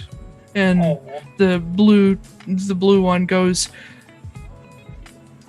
all the profits from last week are gone. I didn't even see. Oh no. And he then points at sort of a bluish green tinted one. He says, Glenn. And he's like, all your best hammer's gone. It's gone. It's not in the safe. It's gone. And you can see the Furbolg's like brows furrowing, and the other two like tell him that something else is missing, less valuable, but just saying like these little things are missing. And the Furbolg looks over all of them and looks at you, Kit, and he makes his way. You can see him straight back through the hallway, walk into an office that one of the kobolds already searched, and you hear him open something up. And you hear, fuck. Oh. I feel like I messed up. How much profit did you lose? And the river looks over to the red one that's like the bigger one, the smarter one. And he pulls out a little notebook and like flips through it like hyper speed, just, and looks down at it. He says, that's probably about 423 gold. Holy fuck. Yeah, that's a good week. Oh my god. Wow, I'm so sorry. And he closes his notebook and shoves it back in his pocket. Kind of looks around like he's not really sure what to do. And he looks back and he says, Dad, should we open today? And the Furbolg... Oh, they call him Dad? The Furbolg comes back. He's like, I will open up the shop, but just sell stock. I gotta go talk to the warden. We are finishing up some business here, and then we'll also go to the warden and let them know what's going on. And the Furbolg comes up, still kind of in his like night shirt and loose pants. He pulls on a pair of boots and a cloak. He says, well, do you know who it was? Sounds like you knew something happened. We know who it was, but we found out something new about him. Apparently he can open things without picking the locks. Well, that's a pretty neat trick, I guess. Yeah, no spells, no picks, but he can open anything and be in and out in a second without anyone ever knowing we didn't even see him. He could have come through anywhere. He didn't even have to use a door. He could have used a window, anything. And he looks at all the kobolds who you see all of them are like hanging their heads in shame. And he kneels down in front of all of them, which still puts him a good fair bit higher than all of them. He's like, it's okay. You did your best. But we planned for a guy with lockpicks and keys and that kind of thing. Don't feel bad. And they all look at him like just dejected lizard puppy eyes. And they all like go up and like hug him. And he wraps them all up and sends them downstairs to start opening up the shop. And he turns and looks at you. He says, well, I'll be at the office, I guess. Okay. Well, we might see you there. Yeah. And he makes his way down and off to the warden's office. Okay. Kit makes his way back across the street, sprinting. Bull is still talking to Garen. Bull is still talking to Garen about the Bondsman's Guild, and Garen has given him a full description of what the Bondsman Guild does. Which is, for Sylfie's... I'm acting, Ben! Oh. For Sylfie's benefit, if you care, the Bondsman's Guild takes care of debts, bounties, basically anything financial and contractual. It sounds very fascinating. Yeah. I imagine Sylphie's just sitting there like, please save me. Yeah. You don't know if Bull's actually interested or he's just trying to be polite. But yeah, Garen's kind of droning voice is also a little like, yeah, we file away contracts that people have signed, make sure they get paid, and it's real boring. But yeah, you just hear and Kit reappears. They got broken into across the street. What? That's impossible. He took everything in the safe and he took their best hammer. Oh, not the hammer. Oh, God. No, I saw that thing the whole night. There's no way. There's no way. I didn't even see him. Say that to the 423 gold that's gone. Okay, well... Okay, Taiylor, did I, I don't remember if I made a perception check. You did. Or not. Was it good or bad? I don't remember. I'm pretty sure it was actually very good. Yeah. So what the hell? Yeah.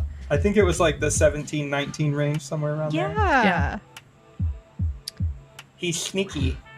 Sneaky snake. I swear to you, I was looking at it the whole night. Except the moments you glanced at your granola bar. Even when I was eating the granola bar. Just one eye here, one eye there. Yeah. Granola bar. If I could do chameleon eyes, I would, but I can't. Yeah, I can't either. I can't either. I can kind of do cross eyes. Not really. Thank you. So... yeah. I can too, but nobody can ever tell. Yeah, that's true. I have to open my eyes really wide in order to do it, but... So yeah, they got broken into. But I told them we'd be there after we finished our business so we can have breakfast first. Well, I mean... No. Sylphie marches out the door and goes over next door. Garen, do you have maybe some bacon to go? Maybe a hot potato in a bag? And he glances around his kitchen. He grabs a little linen sack that you'd get ingredients in at a store, because plastic doesn't exist here, and neither does Tupperware. And he shoves some butcher paper inside of it to keep grease from soaking through, and he just puts some bacon in it and hands it to you. Can I have a potato too? He reaches over, grabs a hot potato with his bare hand, and drops it into the hot box. Potato. Hot potato. Yeah. I'm gonna Yeah, I'm gonna take that with me, and I'm just gonna eat it like a walking taco. Oh, sorry, microphone. Ooh, Just Jesus. Eat it sorry, I hit it. It's okay. It wasn't that bad. Yeah, I'm just gonna eat it like a walking taco with my plastic spork. No such thing. You with probably my wooden eat it. Spork. You probably eat it with like the end of a dull dagger or something, like an eating knife. Damn it. Yes. Ah. Manly. Just eat like a heathen. Yeah. Bull follows after. How dare you? Bull follows after you. And you see across the way the Sylfie, you've arrived at the shop, and you see all the little kobolds opening things up, and they're not lighting the furnace, the forge, but they are putting out, stock to sell for the day. What the hell? There's no way. There's no way. You immediately see all of them stop and stare at you, just wide-eyed. Where's the furbolg? Where is he? Dad went to the office. I walk into the office.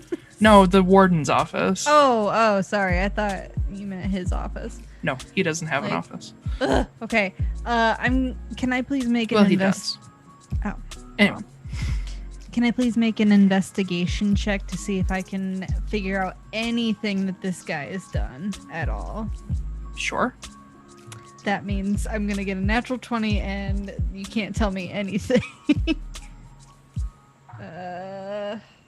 Depends on what the 17. total is, really. 17. 17? Yeah. Walking around the building and looking at all the windows, there's only one door in and out to the actual house area. But looking at all the windows, even going as far as to back down the street and look up at the roof where there is the chimney for the forge and the chimney for the actual indoor part, you don't see any evidence of anything, just normal house wear and tear. I'm sure Kit's gotten to the inside of the house now because he was following Sylfie.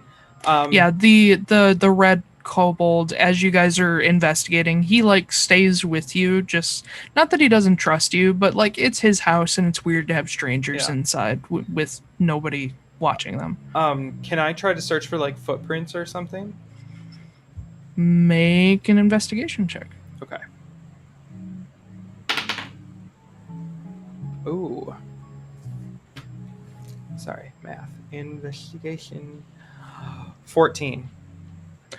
You find a couple dusty kobold and furbolg prints, and that's about it. That's not useful. All right. Just gonna keep eating my breakfast taco. Yeah. You got the little red kobold following on your heels. Can I find one of the kobolds and be like, you? Is there a back door or something around here? There's a cellar. Is there a way that you can get from it from the outside? Yeah. This is the little blue one, P.S. Okay. He's the smallest. Okay. And he's currently standing on a small table, bringing down racks of tools that are for sale. And he hops off the table and he leads you around to the back where you did kind of notice it, but you weren't sure what building it was for. There's actually a hatch in the middle of the alleyway. And he goes up to it and you see him fiddle around with a ring of keys, and he actually unlocks 2 separate locks before he throws open the door. And immediately this sort of wet earth smell hits you of an unfinished earth basement. Can I do an investigation down there to see if there's any Sure. footprints or anything? Or anything that he's left behind, I guess. Ugh. 5. You go down into the basement, which the floor is finished, but the walls look like they're currently being built up with stones. But some of them are unfinished and still just earth with some supports. And there's a fair bit of material stored down here that won't rot or rust away in the in the sort of damp and cold. And then like wine and beer stored down there, and then a ladder that goes up to the actual house itself. Is anything down here missing? The little blue one sticks his head in, looks back and forth, inspects a couple racks, and he turns and looks at you and he says, I think Glenn stole another bottle of wine. All right. Well, what Glenn stole doesn't really help me, but thanks. You asked. And he goes and climbs up the ladder to like check the hatch up there. But no, you don't find any evidence of break-in. Just kobold prints. All right, fine. Little lizard dog prints. I guess I leave. Okay. That's probably how he got in, but if I didn't see him go through the front door, then it's like, or unless he was invisible somehow. But I would have seen the door open then. Or maybe he's super stealthy. That's stealthy? Yes. I love how Sylfie like can't believe. She's just like, Can't believe I rolled a 5. I can't believe. Yeah. But yeah, nothing. No sign of forced entry. No unfamiliar prints. Nothing. Okay. Sorry, that was a weird noise. Yeah, it was. I guess I'll go back outside to Kit. Oh, hi. Hi. Just eating my taco. Red So, kobold is still there. Yeah. He probably, like, 70% chance that he went in through the cellar in the alley. Hmm. And I didn't see it because I wasn't looking at the cellar in the alley. Oh. So there's no benefit to pointing fingers or placing blame here. What we do need to do is we need to find this fucker and shove a sword up his ass. Okay. So, okay. So, Garen Yeah. said that he did have a job down at the docks, but now he does not anymore. Mm-hmm. So, where is he staying during the day? Somewhere. Yeah. Well, and he's also got like, if he stole all that platinum, he's rich as hell. So maybe he's going to a bar in the middle of the day. He's got to be talking to somebody, right? He's got to be like flaunting it. He's got to be spending it somehow. Hmm. I don't know. I'm just trying to Yeah. think of options. He's got to be... Well, he could do one of two things. He could either flaunt it, or he could stay in the last place you'd expect and be in the crappiest part of town That's true. to not look suspicious. It's true. By the way, But- Sylfie, Mhm. you're going to start getting exhausted here soon Yeah, because I you know. have not slept. Probably me too. You Kinda. had a long rest. Oh, You that's did, right. but it's off your normal like rhythm, so Mhm. it's a little weird. All right. Do we want to go check in with the wardens real quick, or do you just want to... Yeah, let's go check in with the wardens real quick, because What's His Nuts is waiting for us. Okay. Fine. Okay. To the wardens! To the dash. Yeah. Yeah, you guys make your way away from the shop, and the kobolds all like watch you leave. Just curious, and you make your way back around to the warden's shop with Bull in tow. And getting up to the warden's office, you see there's a small crowd of people outside the office. Oh no. All of them looking like they just woke up. And you see the Furbolg is among them. He's close to the door and just kind of like knocking, like, Marshall, we need help. They're not And, open? It's very early. Oh. But you can see inside, like a candle gets lit on the desk, and you hear somebody walking around before finally the door clicks open and all the people just flood inside.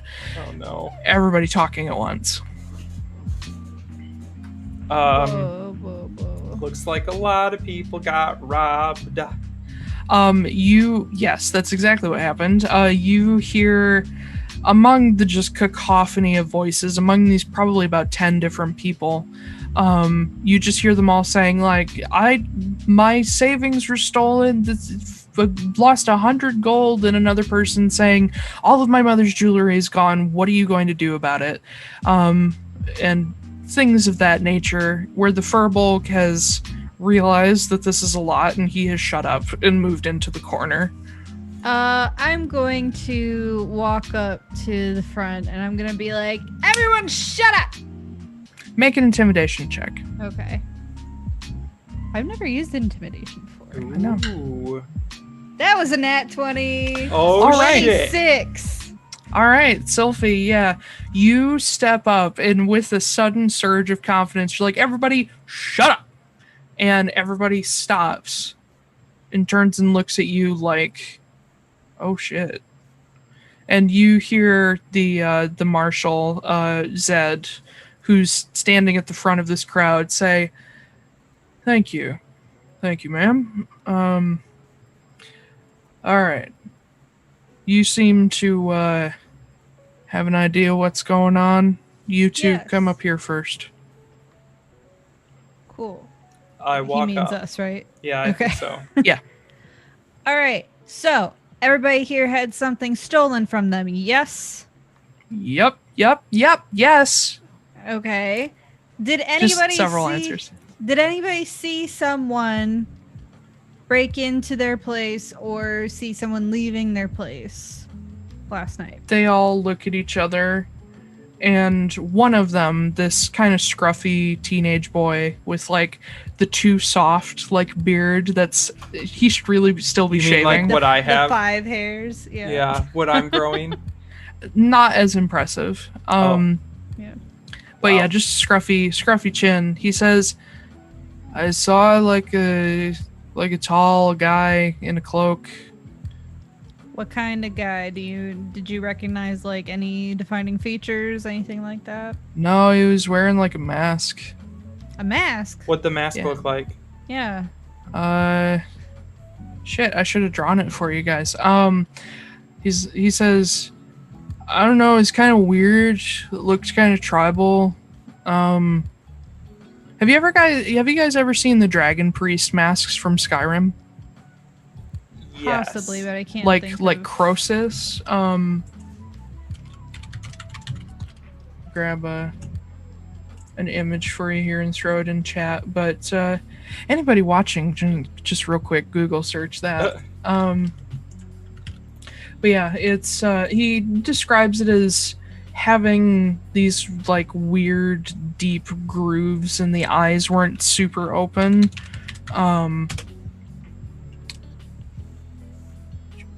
So both of you can actually make me a history check once you get the description, and the kid will actually like draw it at Zed's request. God, come on. That was a nat 1. I have no idea. 5. Neither of you have ever seen anything like this art style. Great. But it's Cool. definitely not, it is definitely not Dolmarig, and it is definitely not Harassian. Okay. Great. Okay, well, we have a mask. All right. Anything else? Like color of the cloak? Dark gray. The mask was Okay. kind of tarnished gold. What color was Garen's cloak? Garen, black. Okay. Okay. Trying to think of what else to ask. So, and you didn't get any like So you said he was big. He was a big dude. Yeah, he's kind of tall and broad. Okay, that sounds orc-like. It does. Uh, It's like, I saw him walking out the kitchen door, out. He explains that he lives. He's basically a servant at a local noble's house.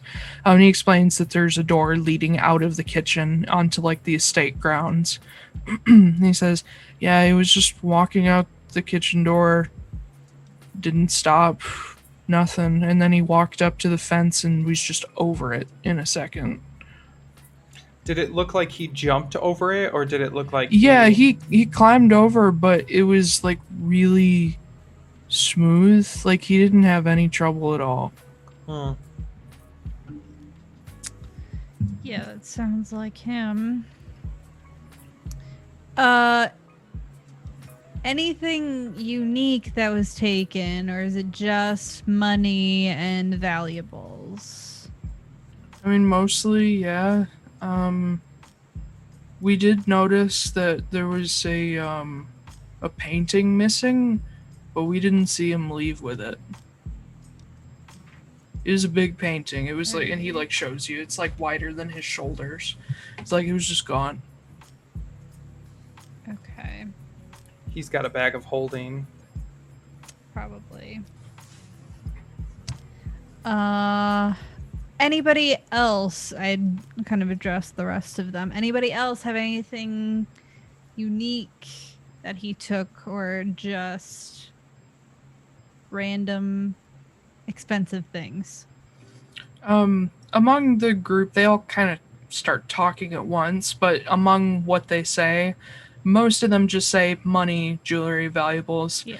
But you do hear one of them mention that an entire safe was actually taken. Like a 3 feet across, 4 feet tall safe. Does a bag of holding... I guess it goes to a pocket dimension, so it doesn't... The weight...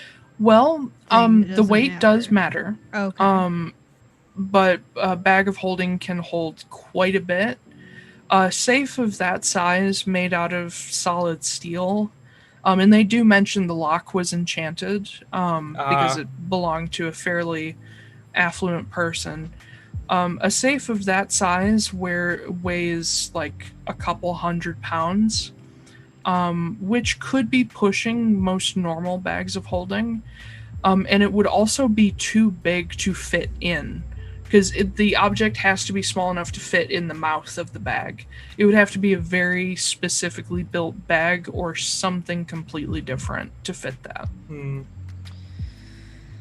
Okay. Well... This wasn't helpful. Awesome.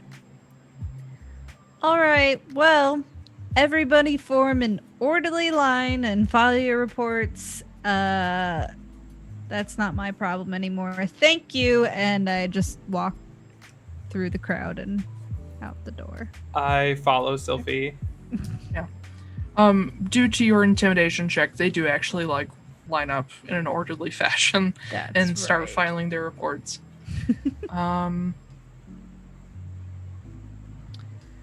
Once outside, I'm just gonna turn to Kit and be like, I need to go. I'm dying here. I'm so goddamn tired. I don't know. None of that helped at all. I'll come with you. I need to get some sleep as well. Yeah. I guess we'll go back. Oh, we gotta tell Ziegler that we're apparently staying another day. Oh, yeah. Isn't he at the inn, or do we have to go somewhere else? Well, last time we talked to him, he was at the bar, which it's like really early in the morning. But that might not stop him. He's so. probably there. Yeah. Yeah, let's swing by the bar and tell him we're staying another day. Great. I thought this was going to be fast. I thought we were gonna I get did in, too.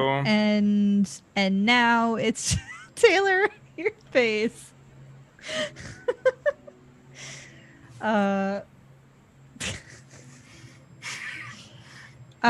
Maybe we should tell Ziegler to keep a look on the docks, because chances are, now that this guy has stolen everything, the first thing he's going to do is get the hell out of here.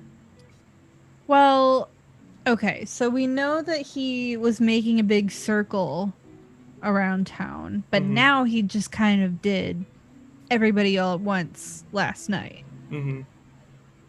And from what it seems like, it's not the circle. Oh shit, we didn't ask where everybody's houses were.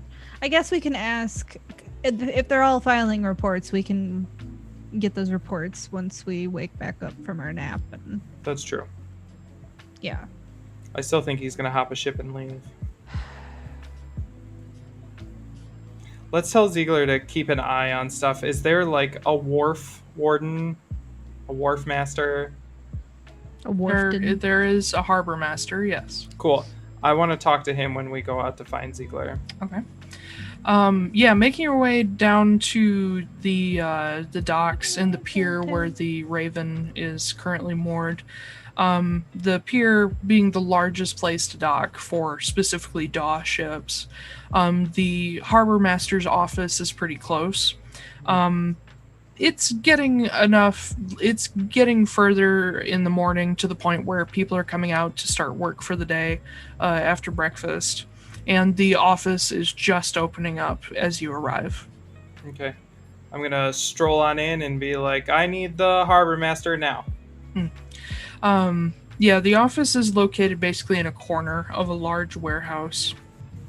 I say large for Erisholm. It's not nearly as big as, like, Nataline. Mm-hmm. But walking in, there's a desk in the corner, there's a few chairs, and there's a secretary, a young man, human man, blonde, long hair, who looks up as you just walk in and announce, and he's like, oh, okay, he's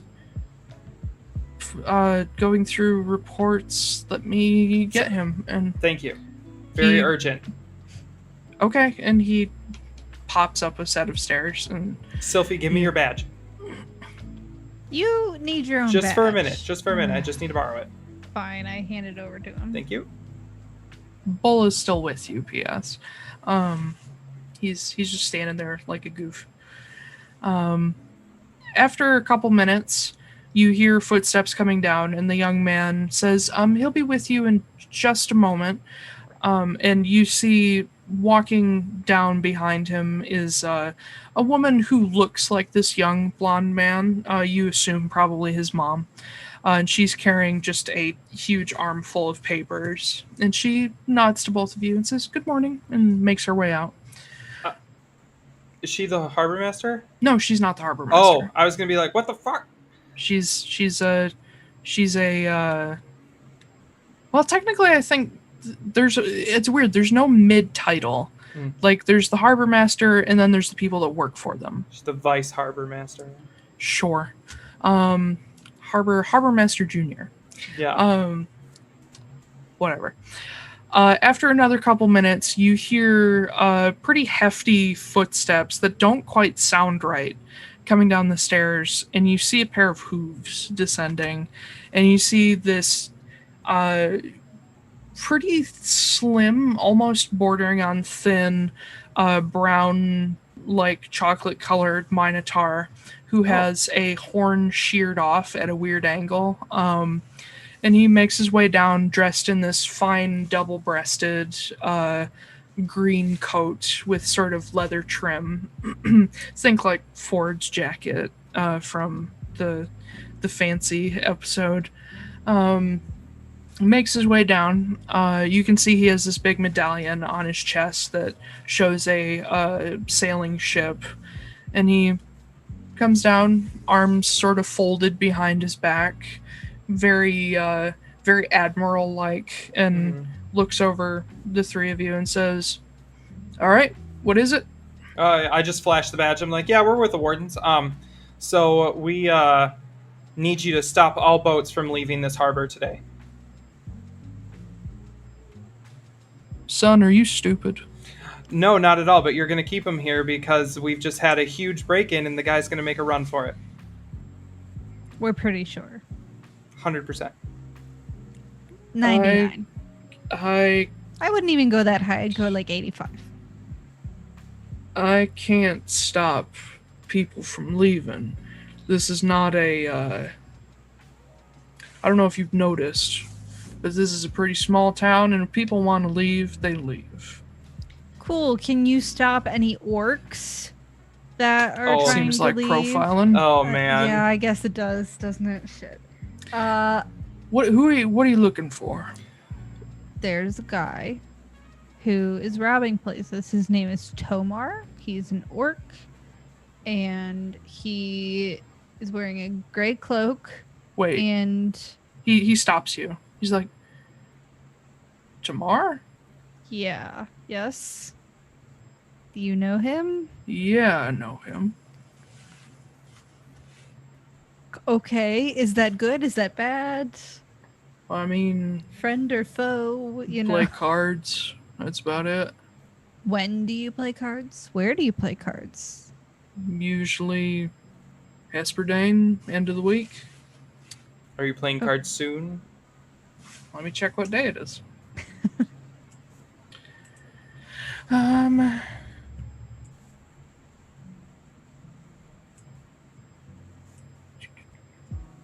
So it is currently okay. He says, well, we played cards yesterday. Do you know where he is, where he lives, who he sees, what he does? I mean, that's an awful lot of questions to just ask a card buddy, but all right. Well, yeah. Do you know if he has any like regular hangouts or anything like that? Do you know if he is staying somewhere? At the moment, as far as I know, he stays at the and he walks you guys to the door and points out to this sort of, to call it a halfway house would be a little he points to it and says generally sailors stay there if they don't feel like staying on the ships. It's sort of a hostel. Okay. I mean, has he mentioned anything to you during your card games? Like any outside activities he might be doing? Anything suspicious that has stuck out in your mind or anything like that?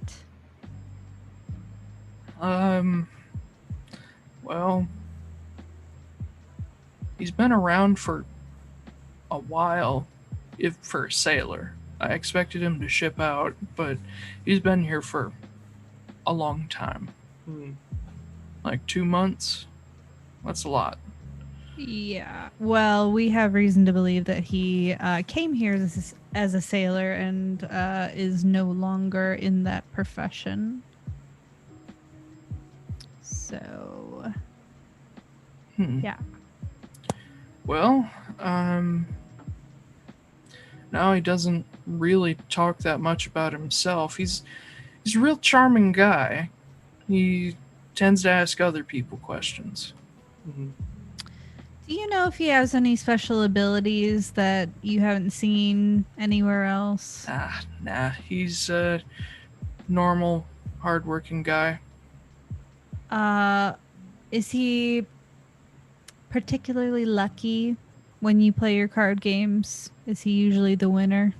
No. Actually, I find he loses more often. But he's a real good sport about it. He buys his drinks, nothing fancy, but whenever he loses, he buys a round. Which is often. Real friendly guy. Just doesn't talk about himself. Okay. Well, we're gonna go check out where he's supposedly staying. Yes, we are. If you see him around the docks, and if he seems like he's going to be leaving, you are to stop him by any means necessary and you are to contact the wardens immediately, please. I think you got the wrong guy, but okay. What is that supposed to mean? Well, he's a nice guy. I don't think he'd go around doing that. Okay, well, we have many sources that tell us. I think it's a misunderstanding, but yes, I will stop him and tell him to come clear his name. Okay, do you know, is there anything specifically that you're like, or is it just like, he buys me drinks, he's a good guy? Because that doesn't mean anything, right? I've never... The relationship isn't that deep, but every other person who plays cards with us, we all think he's pretty stand-up. He never's done anything wrong, never gotten into fights, never drinks too much. Seems pretty smart. Don't know why he's a sailor. He seems a little too smart to be a sailor, but seems like a guy you want to have a drink with. Oh, good. That's always a good description of people who, are just total stand-up guys. What do you want from me, lady? I run ships, I'm not a police officer. I know, but... Okay, but we are police officers, so... That's a deputy badge. You're not actually wardens. That doesn't matter. We know wardens, and they can make you do stuff. We know lots of wardens. Yeah. Ever heard of Dana? I've got him on speed dial. Ever heard of Corbin? Ever heard of I forget every Laura NPC Bain. name ever. Yeah, Laura Bain. Yeah, I heard that name before. Yeah, we're friends. We're tight.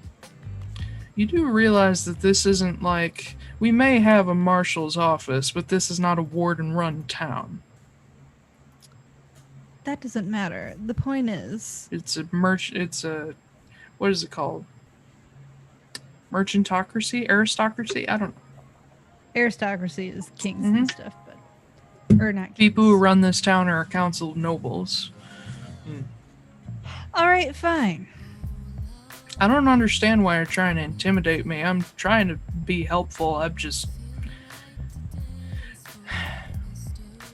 Okay, well, let's do this. How about you stop him, and then we're gonna go look for him right now. How about you stop him, and we'll give you money if you do. I don't need bribes. It's not a bribe, it's just an incentive to... That's called a bribe. Okay, well... Listen, I don't know what you two are trying to do. If my card buddy is in trouble, I want him to clear his name. I don't think it's him. So just get out of my office. I'll talk to him if I see him. And then you will tell somebody about it, please. Yes. Mm-hmm. Thank you. We are on the Raven. Captain Ziegler is you're our that guy. Asshole? Yeah, Oh my god. We're not like super close or anything like that, but he's doing us a solid, so. Yeah, he flirts with everything that moves. Yeah, I am aware. But if you do have any information I got it. If I see him, I will stop him. I will tell somebody. You will be the second to know. Cool.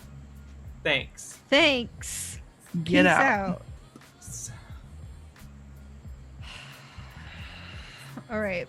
I love how he says yes and you guys just keep pushing. Because he wasn't really saying yes. He was being like, well, I'll talk to him, I guess. It's like, no. He says, I want to clear his name. And so that was the yes right there. My gosh. All right. Anyway, break time. Yes. Ben, if you'll send us over. I will do that. Please mute your microphones. Back in about 10 minutes. See ya. Wow. And hello, everyone. We're back. Hello, everybody. I just got something in the mail that is relevant. I saw. Oh, it's even got your That's- initials on it. Hell yeah, it does. Who's that from? I bought it from a fantastic crafter in Ukraine. Oh, nice. It is the cheap alternative to wormwood because Yeah. I can't. Well, this is like $40, so I guess I could have spent an extra 25 on wormwood. But I also wanted to like support a small, like, crafter who is doing some unique things, and I like the idea of a box with its own vault in it. Yeah, that's cool. That's cool. Yeah. Now I don't have to use my cheap fold up one. I can just keep it as a backup. I need to get one because this not great. Yeah. This is a I'm- cover from a stationery set, I'm the capitalist shill who does have wormwood. of course. I'm gonna get wormwood at some point, but this is just a nice addition. Mine was like at the beginning of quarantine, and I'm just like, cool, I'm gonna be stuck in the house for months. Screw it. Finally getting a dice tray. Yeah. Yeah, why Here. not? It was a screw the world purchase. Uh. I think the world really cared. Probably, yeah. Yeah. It was like, ooh, Alicia like splurged a little bit. Whoa, I gotta What? get my shit in gear apparently. Oh my and then it never god. happened. Yeah. Have I splurged on anything? I don't know. I don't think I have. There was a period of time, like at the beginning of quarantine, like the first month or so, where I was just like buying everything. I was like, Yep. I did oh, that this too. random Instagram ad, like, sure. I Right? Why think I not? kind of did that a little bit. Yeah. Yeah.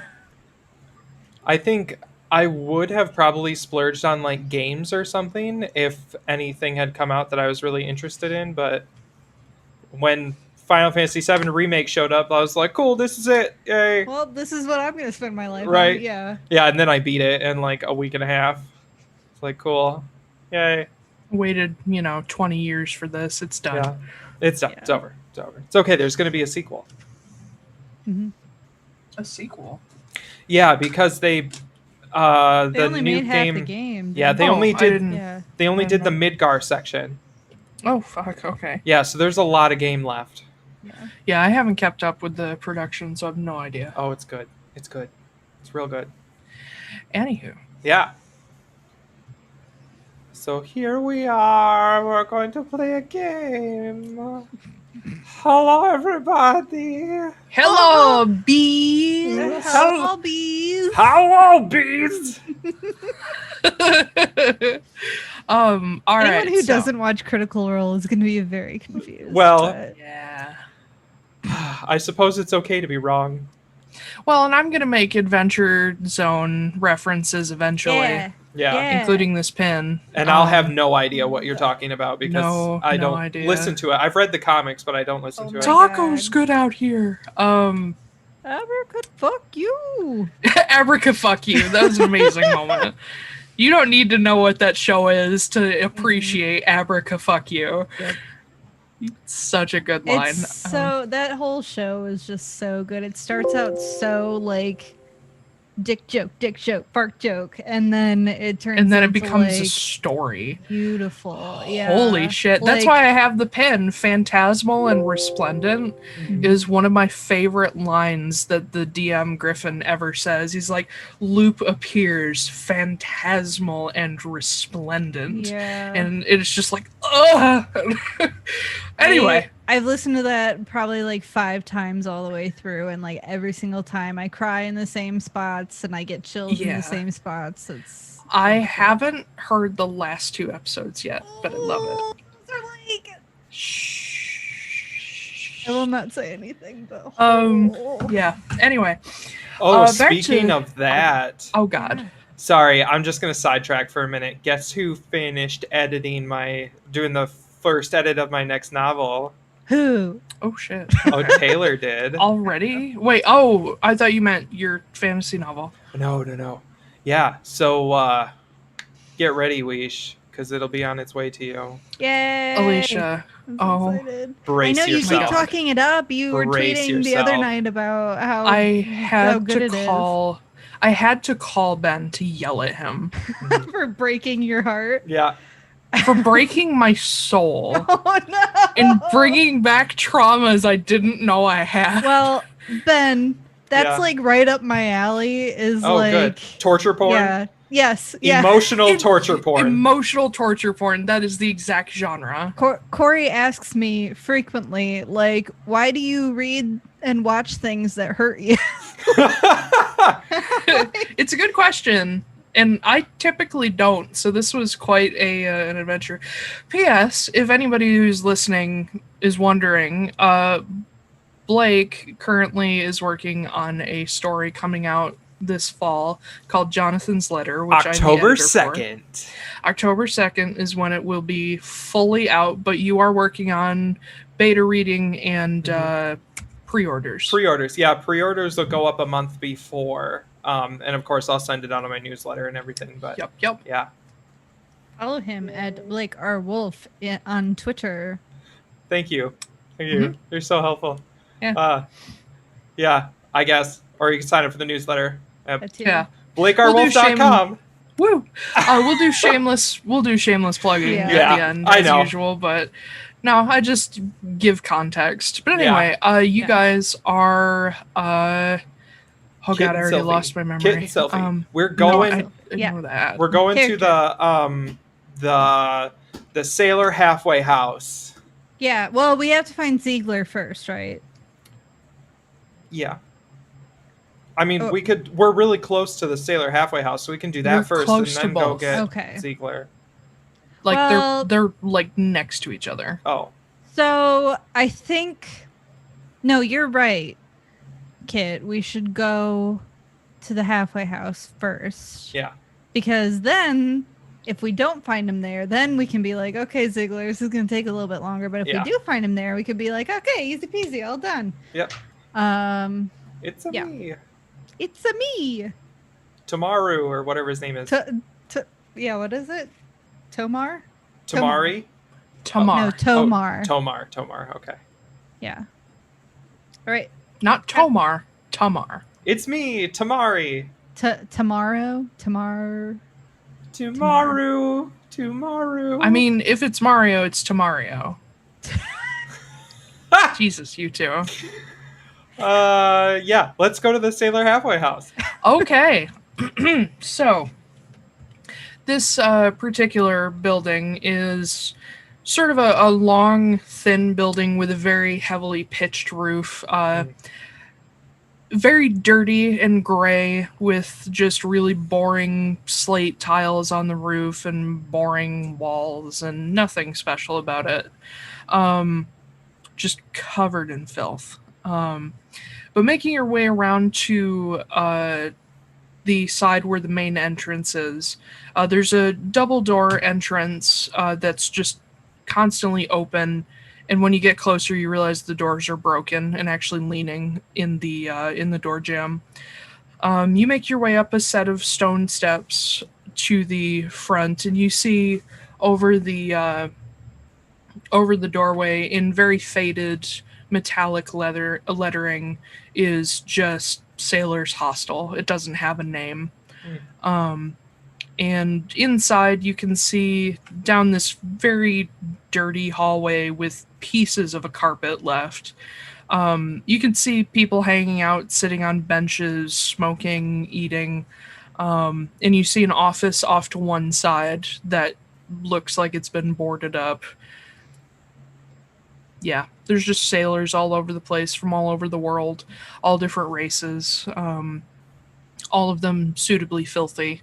And you get the idea that this place is not specifically for sailors in port, though some of them do stay here. This is for sailors that don't have jobs right now. Can Is we there like a scan the room for Tomar? Tamar? Tamar?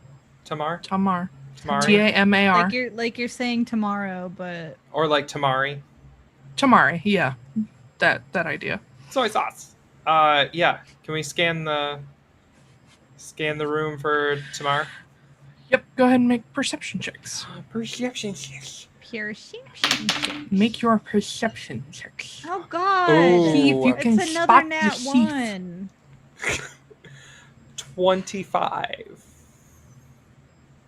What'd you get, Alicia? Nat 1. Great. I just wanted you to repeat it. Yeah, Sylfie, you step in and just a wave of smoke and filth hits your nose and you're just like, oh god, and you don't see anything. You just want to get out. What? Honestly, vomit would probably be the cleanest this floor has ever been. Ew. Oh god. Yeah. But Kit, you've been to some pretty seedy places and seen some pretty gross stuff in your I have. adventures to fuck over the skull. Yeah. So you're not as bothered, though the smell of tobacco smoke kind of sucks for you because it's not a Dulmarg thing. It's like, oh god, this reminds me of Skull. Yeah. Ew. But you glance around and you do spot a couple orcs around the place. 2 of them are fairly small, kind of gangly. Looks like they're on the verge of starving. They're just keeping it together, but they're gambling all their food money away. Of course. And then you spot off in another corner, kind of by himself, is a larger, broader orc. And you see him just... I don't remember what it's called. I think some people call it like 5-finger fillet, where you take a knife and you stab between each finger. Yeah. He's doing that at a fair clip. Just practicing. Creepy. Yeah. I'm gonna stroll up to him and be like, hey, I'm gonna see if I can surprise him and be like, hey. Make a stealth check.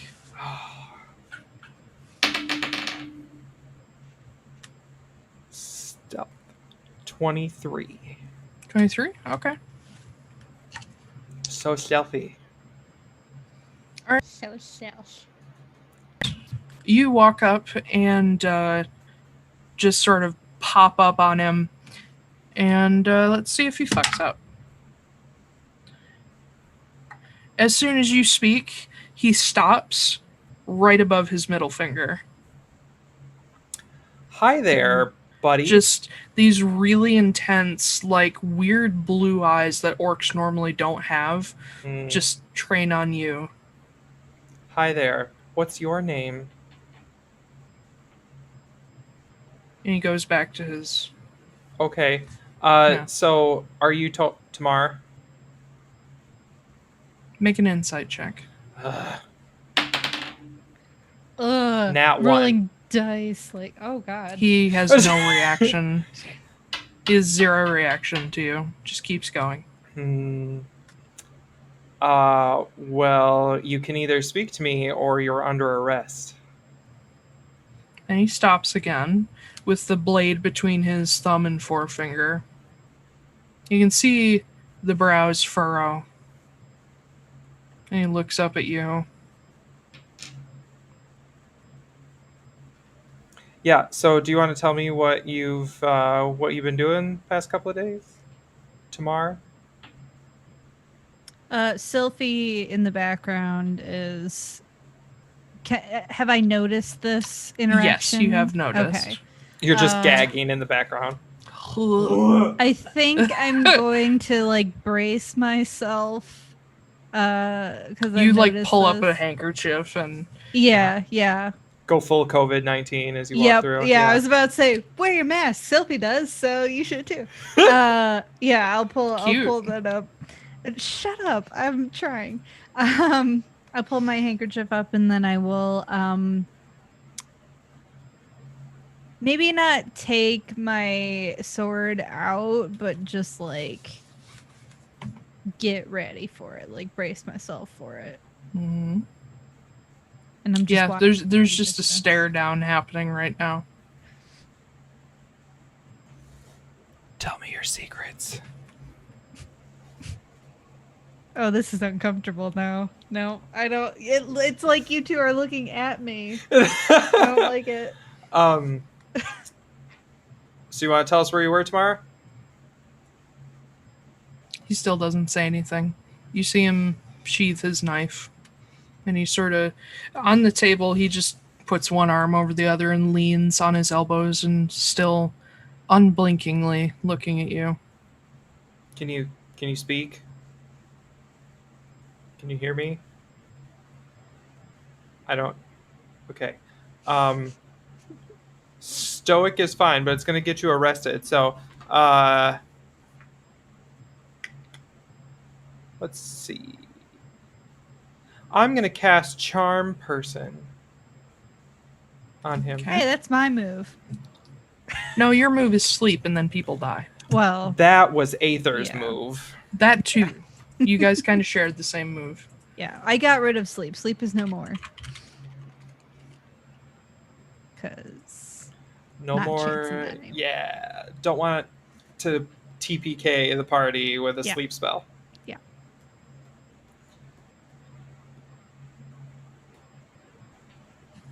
Should probably. What's your spell save DC? It is 15.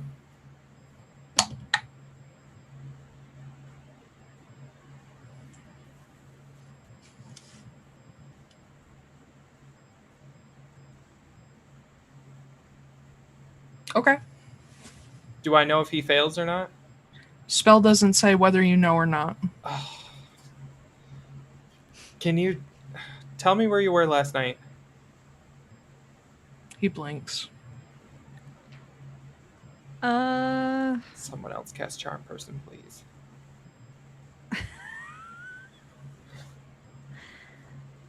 Hold on. I'm looking through Kit, my with spells. your passive perception, Uh-huh.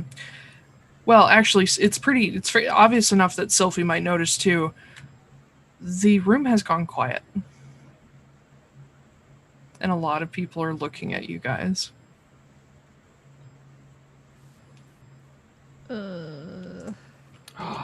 What if all of them are in on it? I mean, there were multiple places that were hit.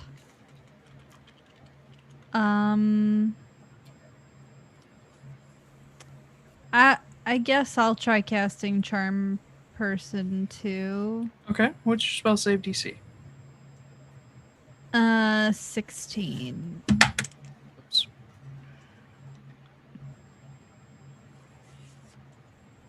Okay. God damn it. Hey, you wanna come over here? Come here. Yeah, so that's a no, so it didn't work. As you guys are like casting spells, because these are verbal and somatic spells, other people know what you're doing. Yeah.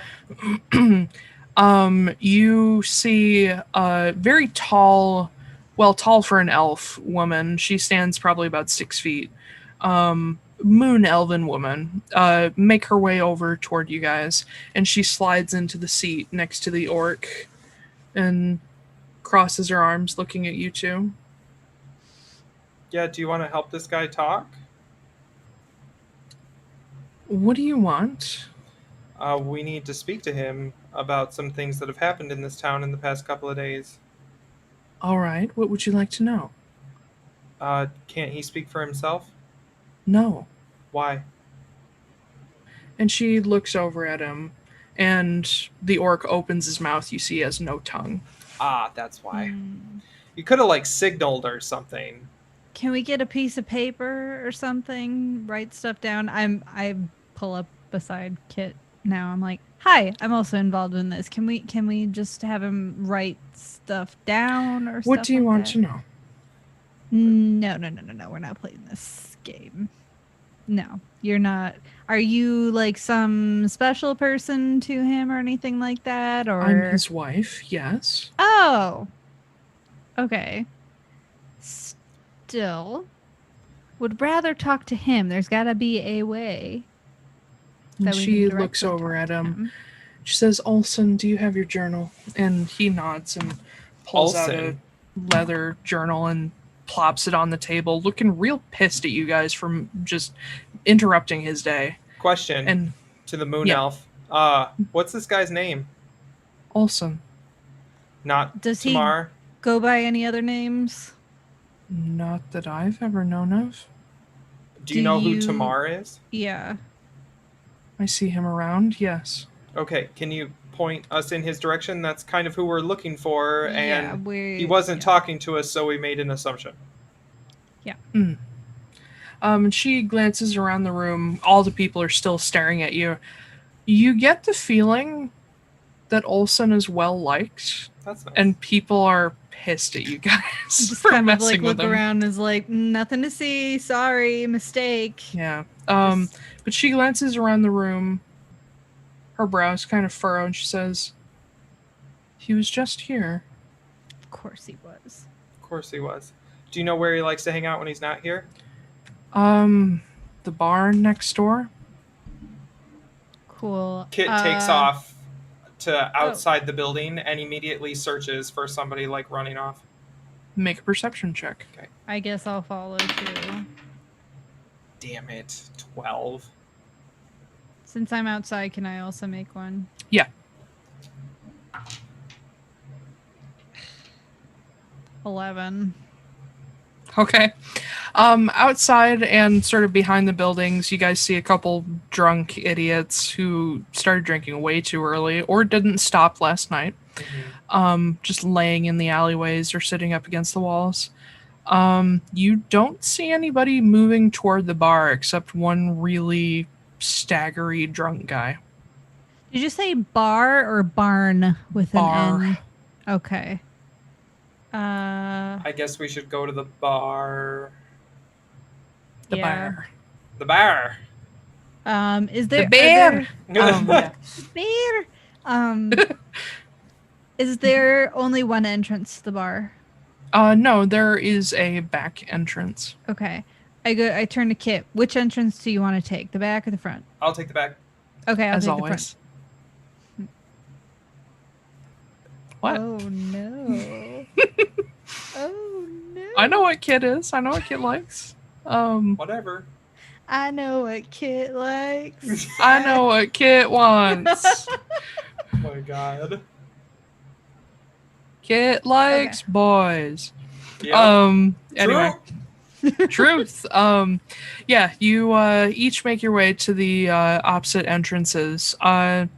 Kit, when you go up to the back door, it is unlocked, but it leads into a kitchen. And there's a cellar door next to it that's like set against the side of the building. Sylfie, you make your way into the bar that you guys previously visited to find Ziegler. It is currently fairly empty. There's like a couple people there eating breakfast and drinking a morning beer. Ziegler is not there. Okay. Can I do investigation to see if he might be hiding somewhere, like under a table or That's more of something a like perception check, but that? yes. Oh, okay. Well. Well. Oh, that was all right.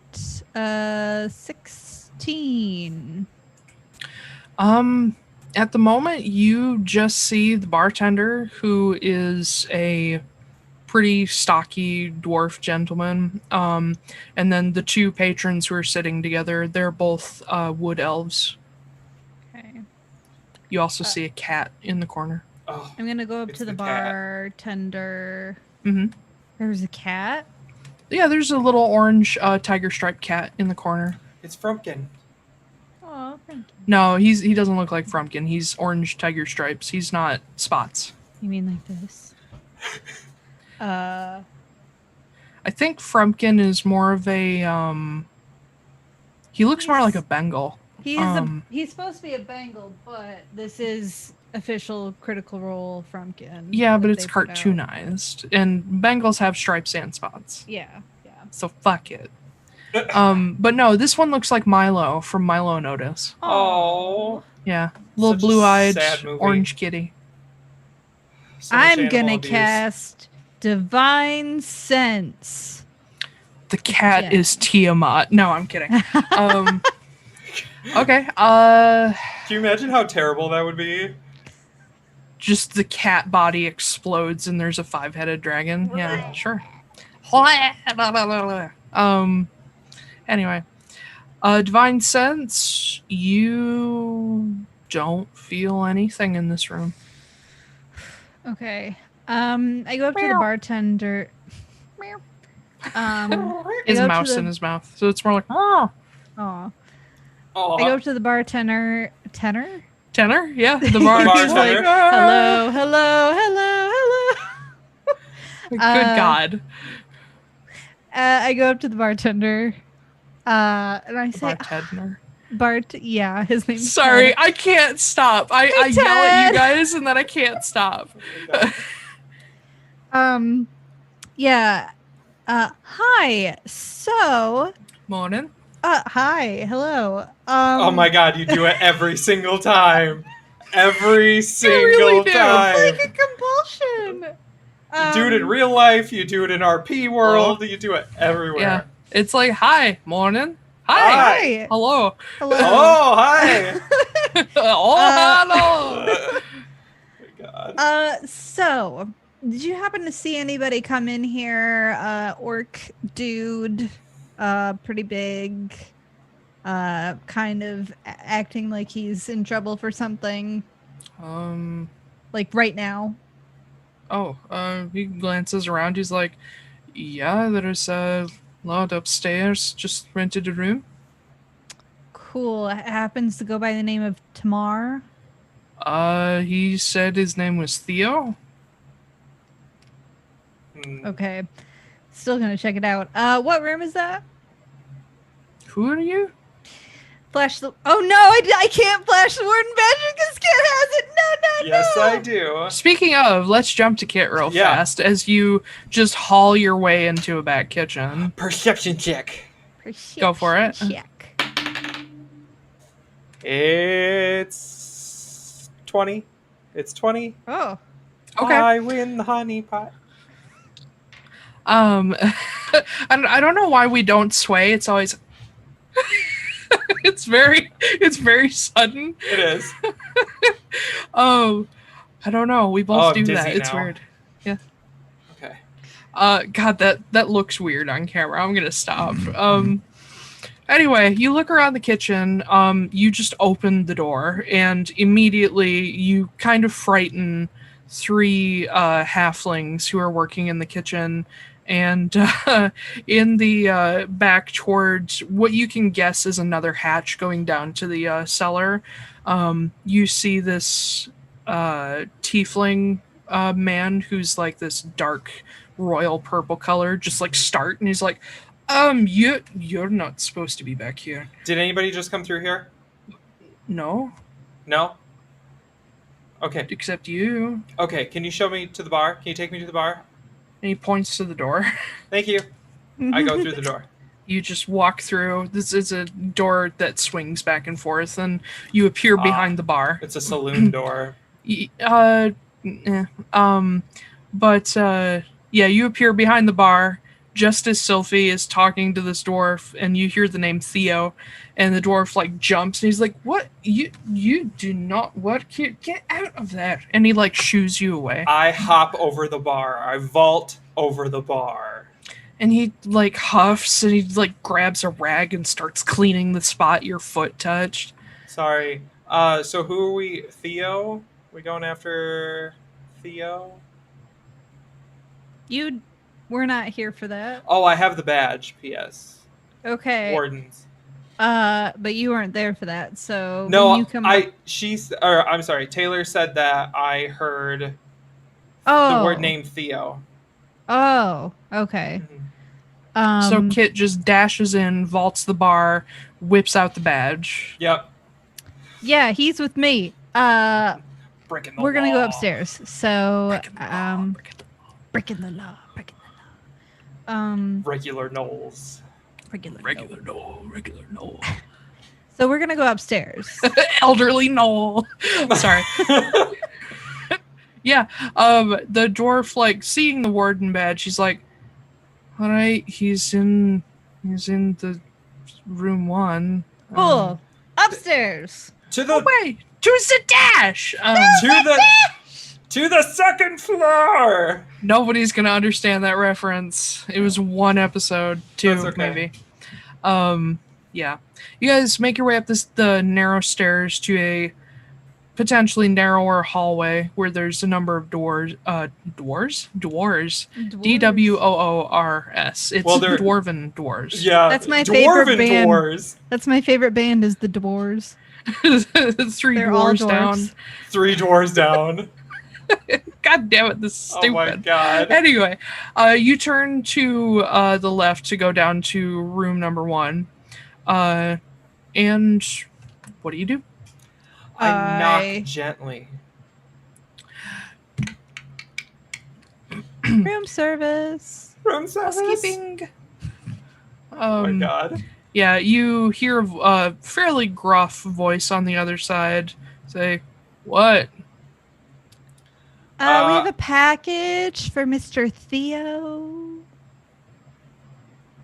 What? And you He hear literally him- just checked in, and you're like, "We've got a package for you." They already updated your mailing address at the make-believe ye old post office. he opens up the door and the door, and you see a sort of pale olive-skinned, like olive green-skinned orc, in just a simple sleeveless shirt, sleeveless tunic, trousers, boots. Yeah, Does he look like Tamar? a little bit. So it was Theo, right? Yeah. Oh, I'm sorry. This box is for a Tamar. We must have the wrong place. Okay. Do you know where we can find him? No. It jingles like it's full of gold. It sounds like there's something valuable in Yeah, it. it sounds valuable. Yeah. Very Uh-huh. Okay. weird. Insight check. Okay. Go ahead.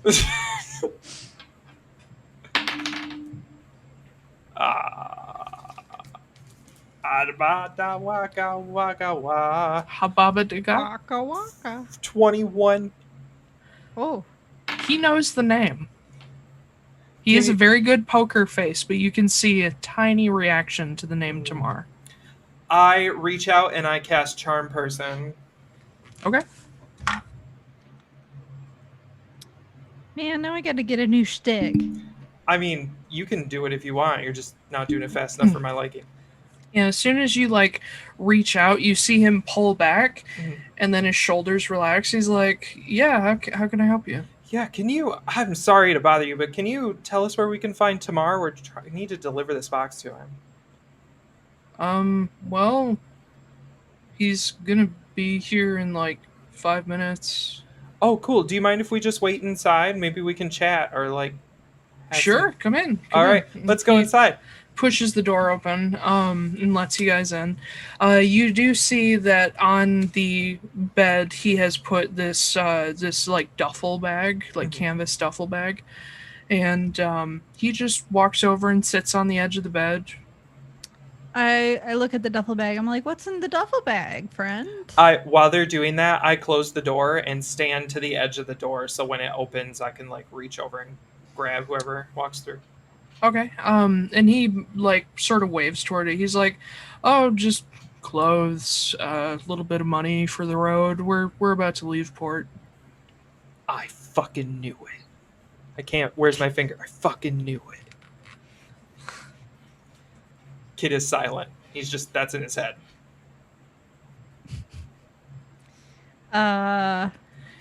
Okay. Anything else you got in here? Gosh, I feel like such a turd. I'm sorry. I don't know. It feels kind of gross.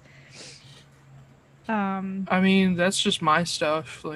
His stuff isn't here. Oh, okay. We're gonna stay the night, and then we're gonna hop a ship to Enoch. To Enoch. Oh. Mm-hmm. Why are you guys What's an going there? Enoch? Yeah. I don't really know. Honestly, there's not really work there to be had, but he insists that we're gonna go there and make some good money. Interesting. Weird. What kind of jobs have you two been doing here? Mostly. Actually, I don't really know what he does. I mostly work on the docks and just do odd jobs. We were staying in the place next door for a while, and then he got a little bit of money, enough for us to have like a nice-ish room for a night before we leave. That was nice of him. Yeah, my brother takes good care of me. Oh, he's your brother. Yeah, he's my big brother. Oh, okay. Okay.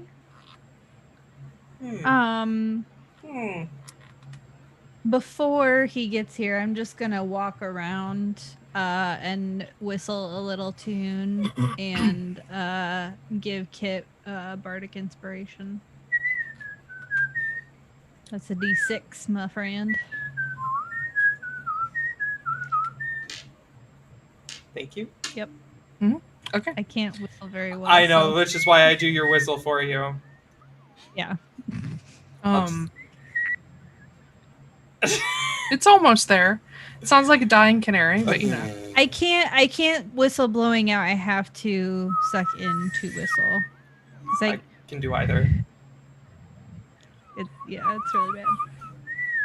Okay, that's enough. Okay. Anyway, you give inspiration, and about 5 minutes later, you hear some pretty hefty footsteps coming toward the room. I'm gonna move to the other side of the door that Kit's not on, and I'm going to take my sword out. Okay. The door pushes open, and stepping past both of you, you see a slightly larger orc who looks quite a bit like Theo. And he's got, he doesn't have any bags on him at all. He's just walking through. Looks at Theo. Let's see if he notices. Both of you make stealth checks for starters. Okay.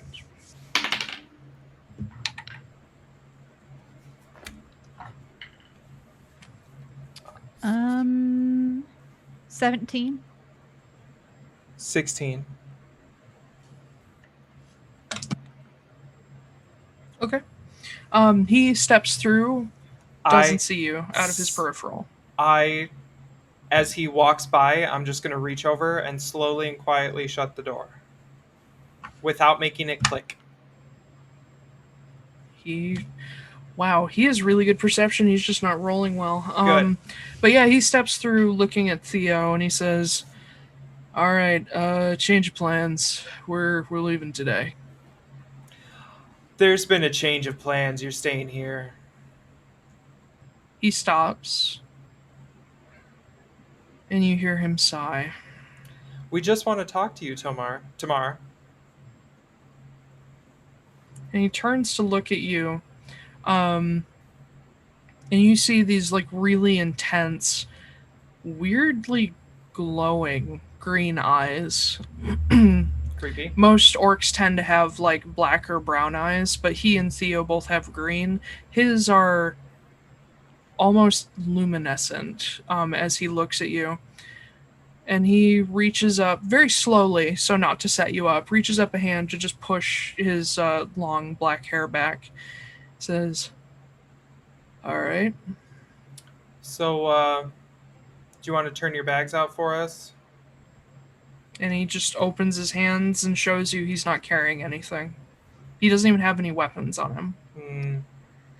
How about we make this a little bit easier? And I'm going to cast Zone of Truth. I knew it. Zone of Truth! It does not affect him. It doesn't take What about or it his doesn't brother? affect him? You don't know. It just doesn't work. What about his brother? Theo is... Yeah, he's probably within the area, but he's also under charm. It does work on Theo, yes. Okay.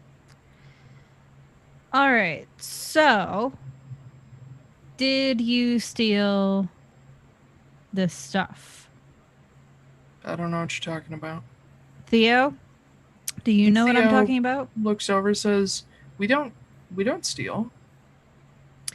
Do you not steal? Or do you, like, both of you collectively not steal? Well, and he looks at Tamar, he says, "You always taught me not to steal." And Tamar nods, he says, "That's right, you never should." Is Is there an extenuating circumstance? And Tamar looks at you, says, desperation. Well, how about this? Why do you need as much money as you've taken? I haven't taken anything. Insight check. Go ahead. Okay. Insight check! No, yeah. Yeah. Now I know how Matt feels. Every Just time. every 5 seconds. Instead of, do I believe him? Insight check. I'm gonna use. Can I use my inspiration on that? Yes. 23. You don't detect a lie. What? I wonder if he has other people doing it for him. I wonder if he has a demon living in his body that does it. That too. Yeah. Tamar, why do your eyes look so weird? I've got a little bit of magical ability. Oh yeah? What's your specialty? And he snaps his fingers, and you see a little ghostly hand drift off of his. He says, I can do this and a couple other things. You Like can get do mage through hand. doors without unlocking them? No. How do you do that? I turn to Theo and I go, do you know what your brother does after sunset? I mean, and he looks at Tamar and says, you're working, right? And Tamar nods. Does he tell you what his job is? Yeah, he's a bodyguard. For who? Whoever pays. And you don't know who's been paying him? And he looks at Tamar again. He says, well, last night it was that lord over on the east side, right? And Tamar nods, says, yeah, Lord, I'll come up with the name, Taiylor. Lord Thunderbutt. Lord Dildo. Lord Tanris. Oh. Lord with just an E after it. I was just seeing that on The Brave. artist Lord. The artist formerly known as Lord. Yeah, Lord Tanris. Okay. We'll go check up on that. Because I don't think you were guarding Lord Tanris. That sounds like a fake name. It sounds like you almost just made it up on the spot. Yeah, what's up with that? Lord Tanris runs the local Carpenters Guild. A likely story. Do you have a receipt, an invoice? Yeah, and he goes and reaches in his pocket and he pulls out this little like pocketbook and he shows you folded up is a contract from the Bondsman's Guild that shows he was to take the place of a guard off duty for the previous night, and he is recorded as being there from sunset to sunrise. A likely story. And it is signed and sealed by the Bondsman's Guild. Okay, can I do some other check to see if I know more specifically like why his eyes might be glowing? That color? Arcana or religion or history check, whichever you prefer. Oh, Or which one's whichever you better? think is more They're likely. all the same. I will do Arcana. 'Cause I'm pretty sure it's magic-y something. That is an unnatural 20. Okay. There are a lot of different things that can cause a person's eyes to glow. Thaumaturgy, which is just a glamour. I don't think it's that. Could be you've heard stories of people being possessed or controlled who have glowing eyes. That's more likely. Some powerful or some different types of magic casters can have glowing eyes, usually the cause of a spell gone wrong or a certain power source. Constructs tend to have glowing eyes. There's a lot of causes. I'm going to reach my hand up and just hold it in front of him. I'm going to cast Dispel Magic on him. Let me double check what that does, because there's some things that might affect. I had a thought. It might be worth something, but it's probably not. Nice. That was a cute song. Thank you. Any spell of 3rd level or lower on the target ends for each spell of 4th level or higher on the target. Make an ability check using your spell.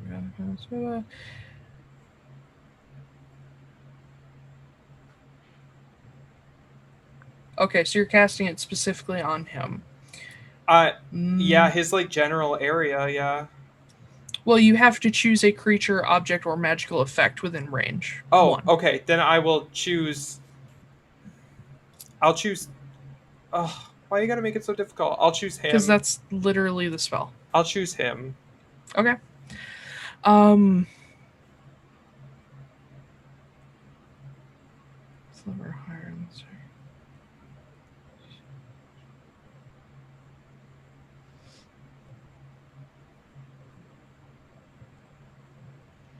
Roll. Make an ability check using your spellcasting ability. So, Roll a d20 and add it. yeah, add your spellcasting ability modifier. 19. Okay. He blinks, and the glow stops. Oh. So what do you have, or what are you casting on yourself? Do you feel any different?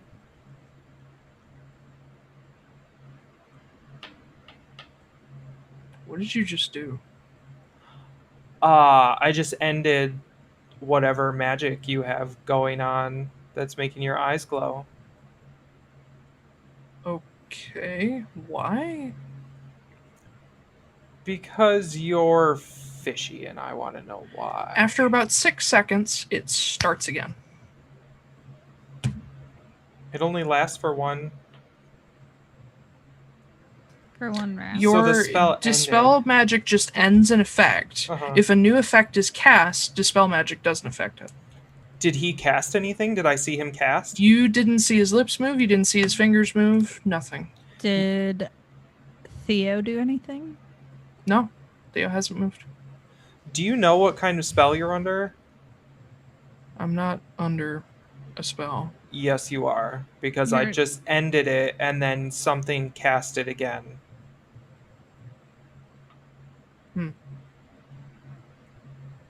Strange, huh? All right, let's start with this. I don't like this guy. Do you know anybody who might be using you for things that you might not necessarily be wanting to do? Is there anybody fishy in your life who might be taking advantage of you? Well, considering this is a port town where a lot of people go through on their way to run away, I wouldn't be shocked if somebody tried that. But as far as I know, nothing's happening to me. Is there anything on his person that looks magical or looks weird or off? Like talismans, anything like that? Well, let me give you a quick description of him. Okay. So fairly tall, fairly broad-shouldered orc. Not huge, but lean. Long, super dark black hair, glowing green eyes, olive greenish skin. At the moment, he is wearing a like 3/4 sleeve tunic and a black vest, and then a jacket over that, like a sailor's jacket that's currently open. Dark trousers. He has a red sash around his waist, and he has tall black boots. Looks like a proper, like almost uniform. You wonder if he still has it left over from a previous job. Mm-hmm. You don't see anything immediately obvious. He wears a couple rings that look pretty innocuous. You you do see beads from a bracelet on his left wrist, and you do see there's a chain around his neck, and there's something tucked inside of his shirt. Can you show me your necklace, please? And he pulls it out, and while it's... he's Mhm. Oh, sorry. I was gonna say while he's doing that, I want to cast Divine Sense again. Okay. He pulls out the necklace pendant, and you see it is a symbol of... Make a religion check for me real quick. Because Sylfie would definitely not know what this is. What is that? 13. 13. The symbol shows... At first you think it's waves, and then you realize it's rolling fog across this sort of weirdly dull gray silver pendant. And in the mist, you see what looks like a comet streaking across it. You recognize this as a symbol of a lost goddess from the Balin pantheon, Senna. What do I know about her? She has been gone for a very long time, like 1,000+ years. She was destroyed by her son. She used to be the goddess of knowledge and mystery. Okay. Well, I wish I had detect magic, but I do not. Sylfie, as for the, what did you say, Divine Sense? Divine Sense, yeah. Okay. How many of those do you have? I have 6 altogether. Okay, I used just double 2 check. earlier. Yeah. Because I'm you haven't keeping slept track. yet. I know, You're I'm- getting tired. Yeah. I'm keeping Much track. much longer, and you're going to be exhausted. Yeah. With him, let me check the details on that again.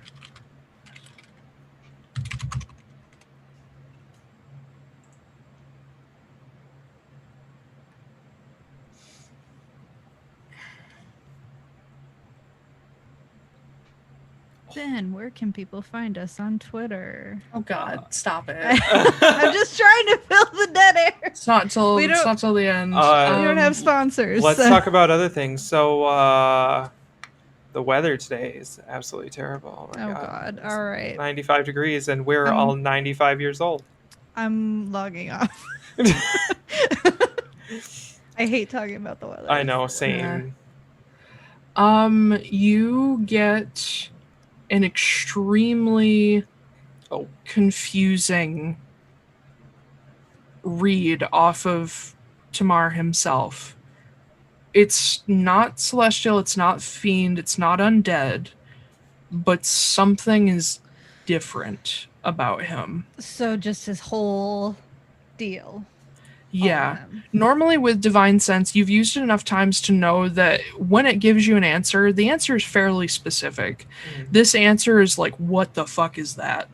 Cool. So it's affected by the Hallow spell, but not the rest of it. What? Nothing. Continue.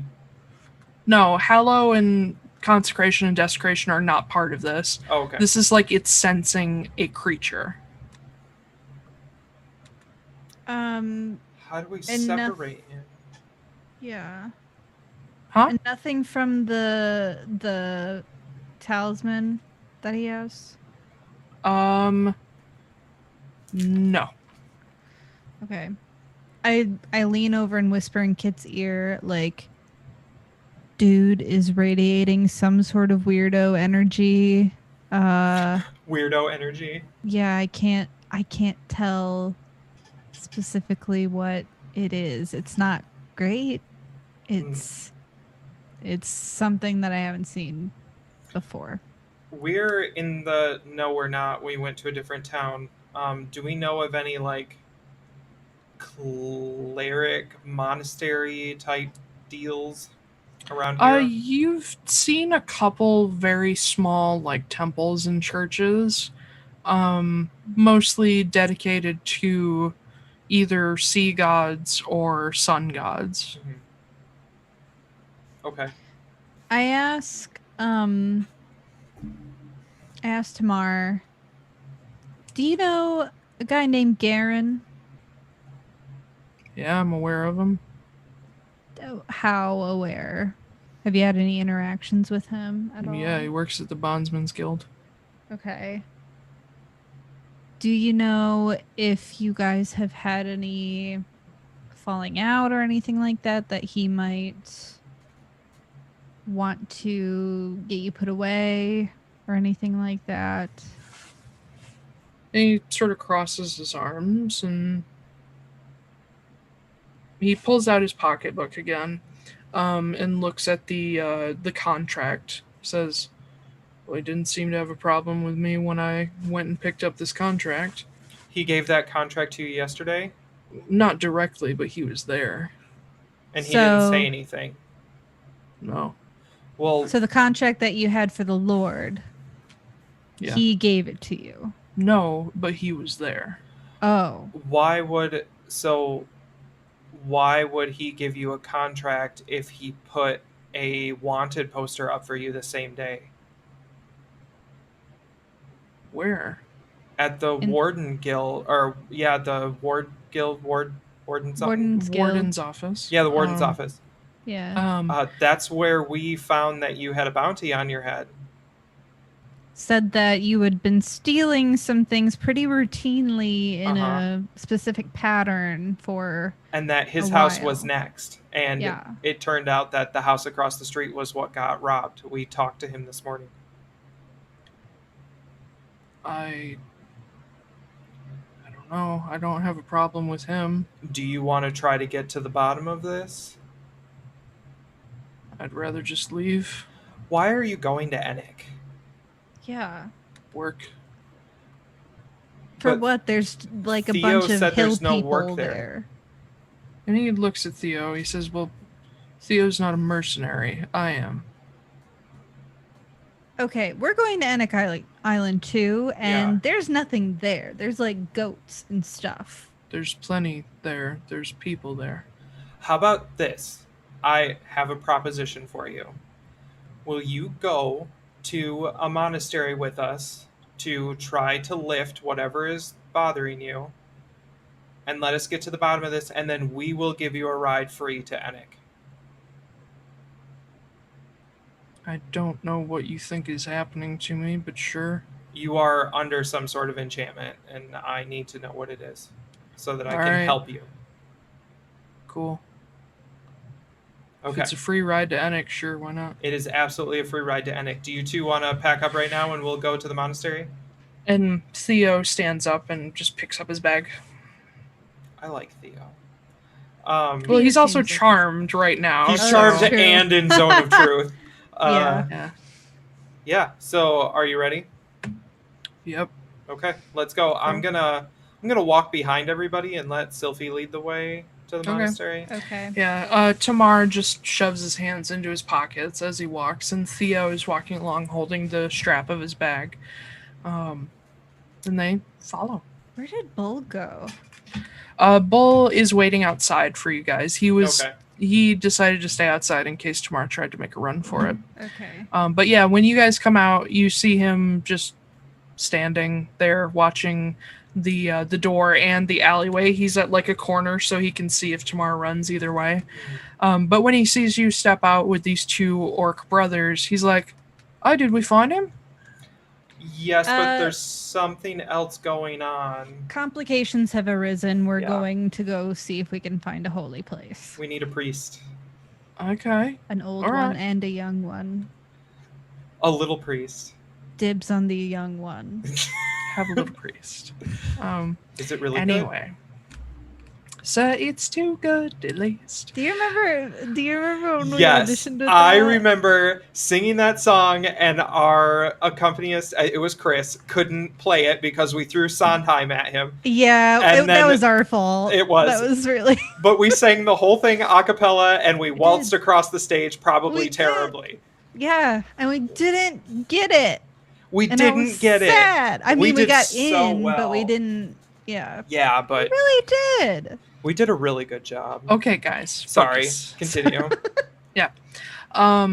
You make your way out, and Sylfie, what kind of temple would you like to go for? Sea, sun, particular god? Was Was there anything about him that I could, with any of my Arcana checks or anything like that, was there anything that I could glean, like what type of magic he was under or anything like that? No. God. And there's no whale mom monasteries around, are there? There's a small shrine, but not an actual church. Yeah, it's not gonna do it. Well, Mom! Whale mom. You up? Yo. ASL. Shit. I'm actually gonna loop around, or I'm going to ask Kit.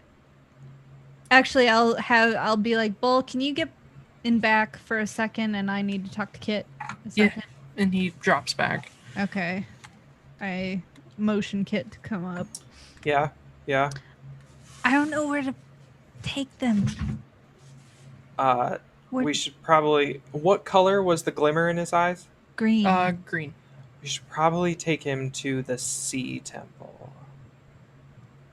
Is green sea really? I don't know. Like, It's closer than whatever the other thing is. The sun. Is there a ghost temple or something? I don't know. I think ghost when I think So green. in the area, there are mostly sun and sea temples. there's Taiylor, Lathander. There is a super small chapel size temple to Hesperus, whom Kit would know is the Balin god of the sun. A lot of people have kind of forsaken him. There are temples to Melora. Ooh. Njord and Aegir have their temple together. Valkyr. Let's go to the Temple of Melora. And there's a temple to Ursan, who is the Balin god of death. Yeah, let's go to Melora. I feel a little more comfortable with that. The Personally. Wild Mother. Yeah. Yeah, you guys make your way toward the north edge of town, which Theo and Tamar, they don't try to get away from you or anything. They're just walking along. The temple to Melora is one of the bigger ones, but it is also one of the more naturalistic ones. It is very familiar to probably Kit. It's very druidic. It's literally dug out of the side of a hill. It's like a hobbit hole of a temple. Nice. With a huge like square door at the front. There's just wandering livestock and wild animals around the place, or well, not wild, but like deer that are kept by the druids. And you see several people in greens and blues wandering about the place, taking care of the animals and plants and these big garden beds. The temple itself is easy to miss unless you see the door. There's no like big sign or anything crazy, but there is a big tree perched on top of the hill. Make your way up to it. The doors are open if you want to just go in. Everybody notices you guys, but doesn't bother you. I'll lead everybody inside. Okay. The interior is, again, probably more familiar to Kit, where you've seen when you were a kid mostly a lot of druids and shaman would live in these sort of caves and hills, and they would have just completely natural interior except for maybe wood on the floor. The interior of this one is finished except for the ceiling where roots are hanging down, and there's actually little lights hanging from the roots. Pretty tall ceiling, like 20 feet. And at the far end of just this long rectangular room, there's an altar that has a little pool in front of it. And there's a number of cushions sitting on the floor. There's no pews like a typical church. And then there's hallways leading off to the left and right. Inside, you do immediately spot who must be the high priest. It is this really tall and thin... good lord, what's the word? Aarakocra. Oh. which you don't see very often in Harris at all. They're not very common outside of Erisholm.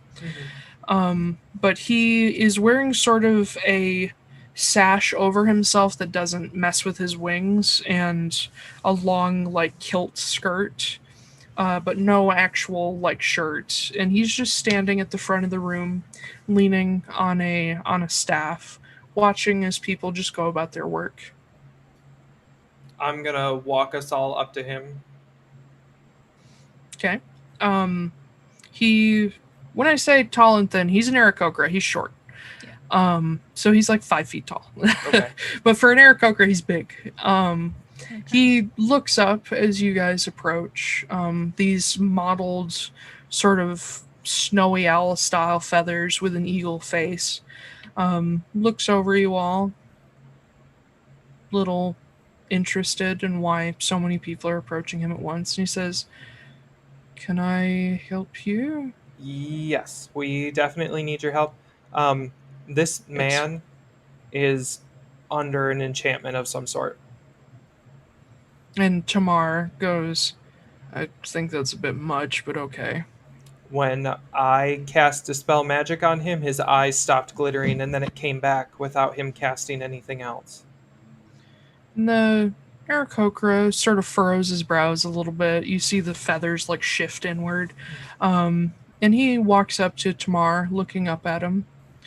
And he says, "Well, there's one way to find out." And he just touches him like right between the eyes with the end of the staff.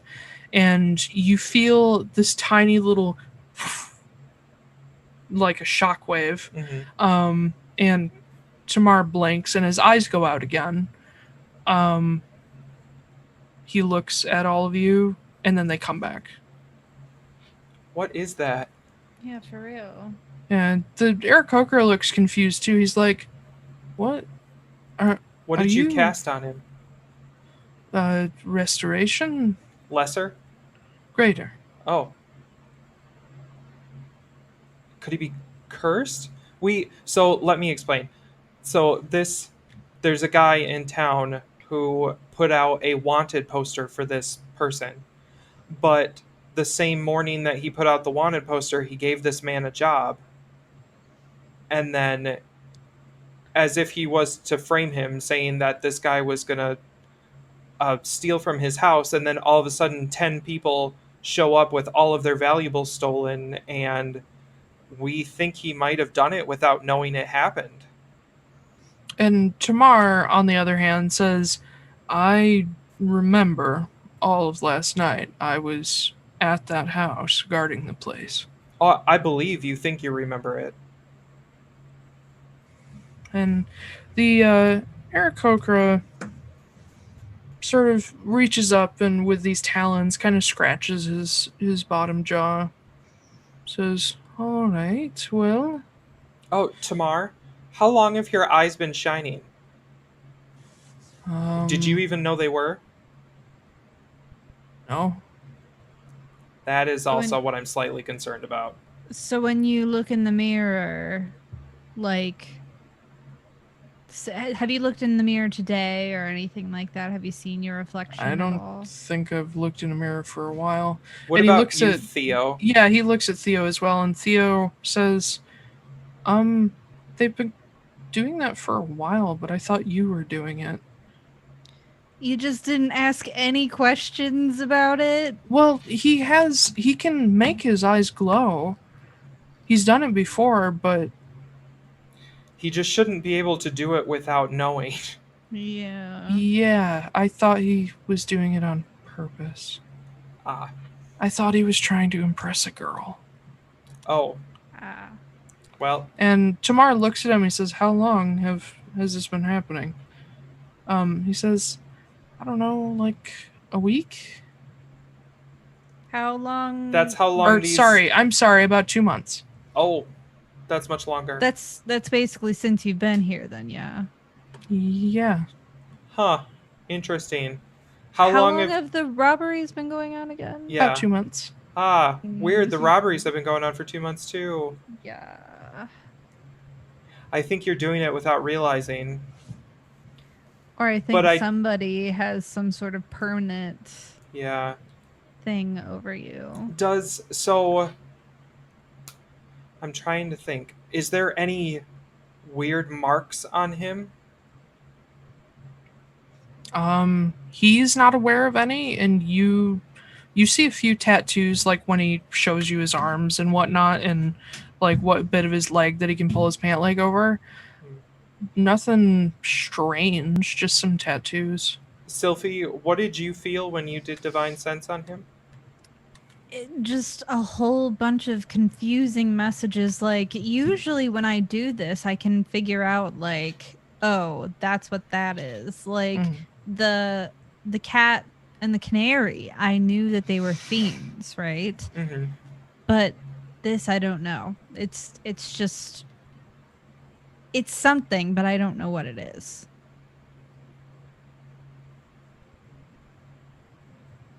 So, any ideas, priest? Any ideas? And the Aarakocra is just looking Tamar up and down, and then looking at Theo, almost like comparing them, knowing they're related, and says, Did anything happen when you arrived in town? Anything interesting? And Tamar and Theo look at each other, and Theo does say, Tamar stays quiet, but Theo does say, he kind of got beaten up really badly when we got into town. But he was okay. Who did that?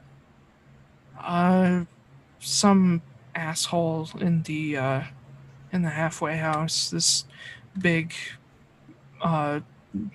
reddish like minotaur. Not that one. Oh, not the okay. harbor master. Oh, I was about to say. The harbor master is a brown minotaur. Oh, okay. Okay. Okay. Do you know what his name is? No, he just beat Tamar up, and you can see Tamar looks kind of miffed that Theo just outed him that he got beaten in a fight. Theo says, no, he just took all Tamar's money and kicked him a lot and left. Tamar, there's nothing wrong with being beaten up. I've been beaten up a lot. Lots of times. Look how great I am. Very stable and well put together and proud. So did you see this minotaur after this at all, or did he skip town? No, he's still around here and there. He doesn't stay at the hostel anymore. Oh, he got into the place and he jumped me. And he pulls up the edge of his shirt and you can see there's a stab wound in the side of his ribs. Thankfully didn't hit anything major. And Theo like gasped because he didn't see that before. And Tamar just sort of calms him with a hand and says, he jumped me, he took everything I had, and about 20 minutes later, Theo found me and got me over to a temple. Is there anything weird about that stab wound? Make a medicine check. Would I know if it's possible to bestow a curse with a stab wound or like... Make an arcana check. Okay. I got a 17. 17? Yes. Considering it was magical healing, how clean the scar is doesn't really surprise you. I don't think there's anything specific you would notice. It's not like weird colors or anything like that. No, it's kind of silvery, like how scars get when they heal up quite a bit. It is a very small wound, almost like the size of like a pocket knife. Yeah. And then Kit, what did you get? I got a 9. A 9. You do know that like poison and weird substances can be delivered with a weapon. Spells, you aren't sure. It seems possible, but you're not sure. I'll just ask the priest. I'll be like, is there Yes. a way to like put a curse on someone or possess them by stabbing them? Well, curses. I've seen curses before, delivered with a knife, but usually I can break those fairly easily. Is there But- something bigger we can use to try to break it? Bigger You'd than have to greater find a- restoration. Yeah, you'd have to find a much stronger priest than me. I usually restoration, remove curse, those sorts of things, take care of it, but whatever this is, it's different. Are you like the head guy here? Yes. Oh, damn it. Um, Is there one of anybody the- else who you would recommend? Not that I really know on this continent. I'm not to boast, but I'm one of the more powerful priests on the continent, aside from the High Priestess of Diana in Midcourt. But yeah, we know her. I'm Yeah. sure there's more powerful druids on in Greensmarch, but good luck getting there. Hmm. I feel like if we go tell the wardens what we found, they're gonna believe Garen and not this guy. I agree. So what we could do, We just sneak out. we could turn him in and then be like, here's your guy, and then they give us the money and then we break him out. And then we take him to Enoch, and maybe somebody on Enoch will be able to help. That's clever. I wonder if they lift the curse after they imprisoned him. I don't think they want to reveal that there's a curse. Yeah, but it wouldn't matter if he was imprisoned. They could just lift it and no one would ever know. But why would they lift it then? What's the point of it? No evidence. I guess, but I mean, if all of the like top priests of the island don't know what it is, then I don't think that they would have any incentive to lift it. That's true. It's not like anyone would know what it is. This is hard to choose.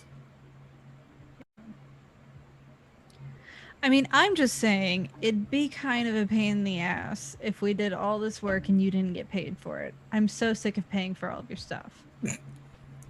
So sick of it. So you guys are saying all this out loud. Yeah. And Yeah. Tamar like raises a hand and says, I'd be up for being turned in and broken out. Really? Yeah, sure. Free ride to Enoch, right? Man, you're brave. Here's the deal, though. You can't steal anything from us. I don't want to. Okay. And you have to like work for your keep and everything like that. Sure.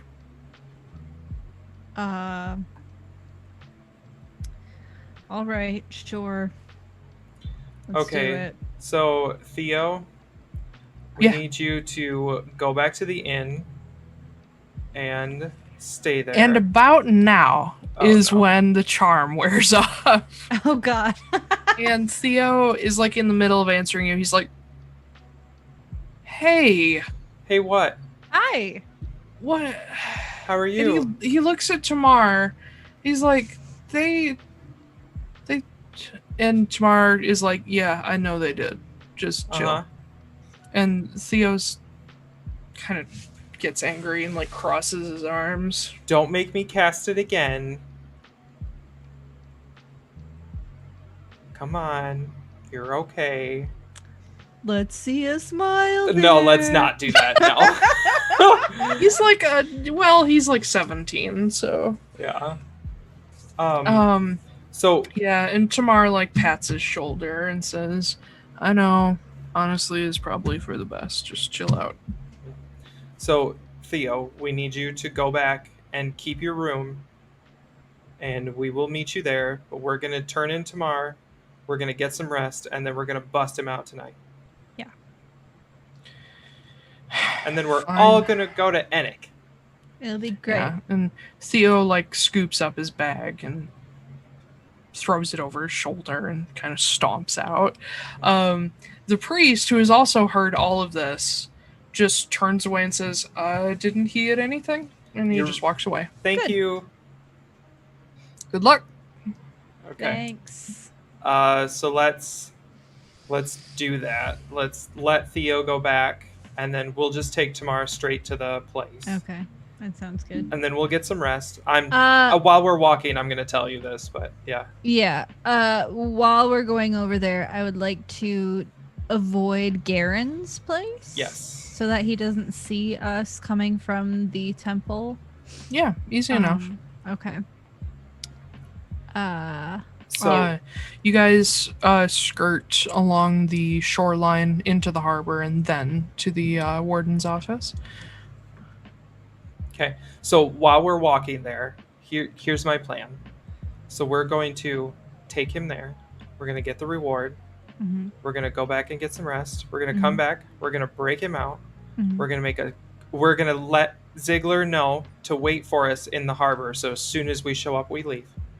Okay. And then the last thing, which is slightly optional, we could do a quick drive-by of Garen's house and light it on fire. Okay, I was with you until that part. You don't want to light it on fire? Okay, I do. I really do, right? Yeah. Because he's what a dick. But He did feed us breakfast. did he feed us breakfast? He or was tried, he just, and then you guys left. I mean, He he was fed kind me of- breakfast. He's kind of just like, come into my house and like pick stuff out of my pantry. Like that's not really feeding people breakfast. It's just kind of being like, Food is food, man. You know what we could do? We could try to talk to the warden and tell him what happened. That Garen gave him a job and then immediately put a poster up for his want. I mean, that is less work. And I then will we say. could see what they say. And worst case scenario, we just turn him in. You turn him in, then go back to the original plan. Yeah. Yeah.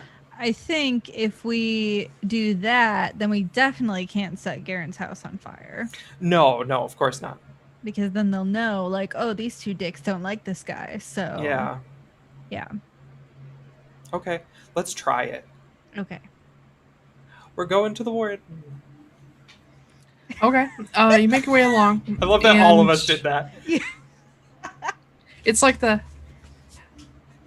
Yeah.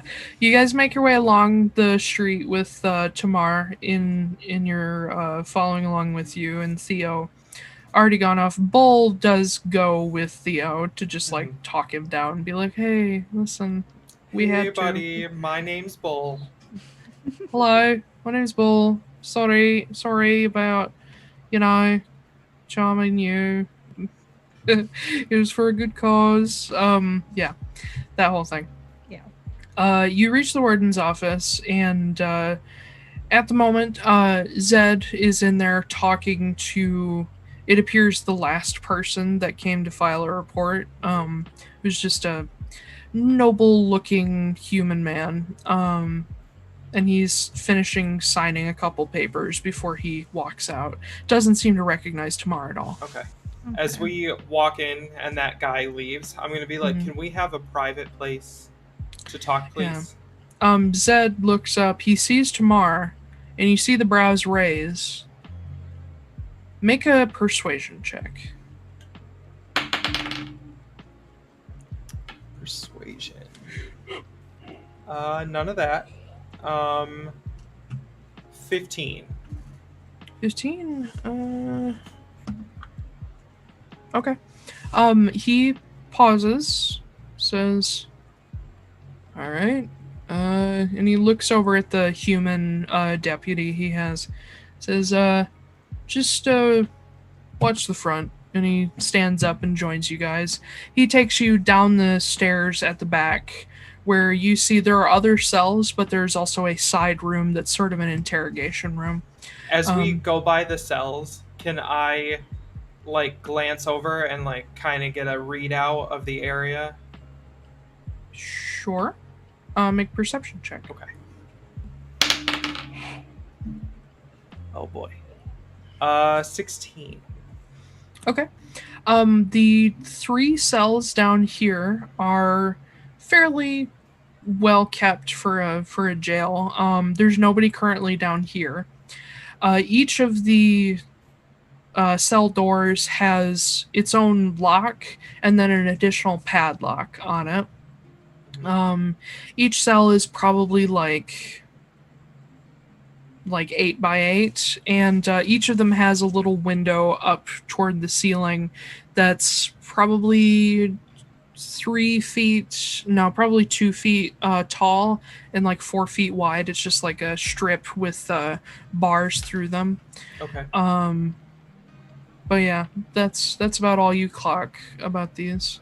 Okay. But the marshal opens up the door to this side room where you see there's a table and several chairs inside. And he motions all of you in. Okay.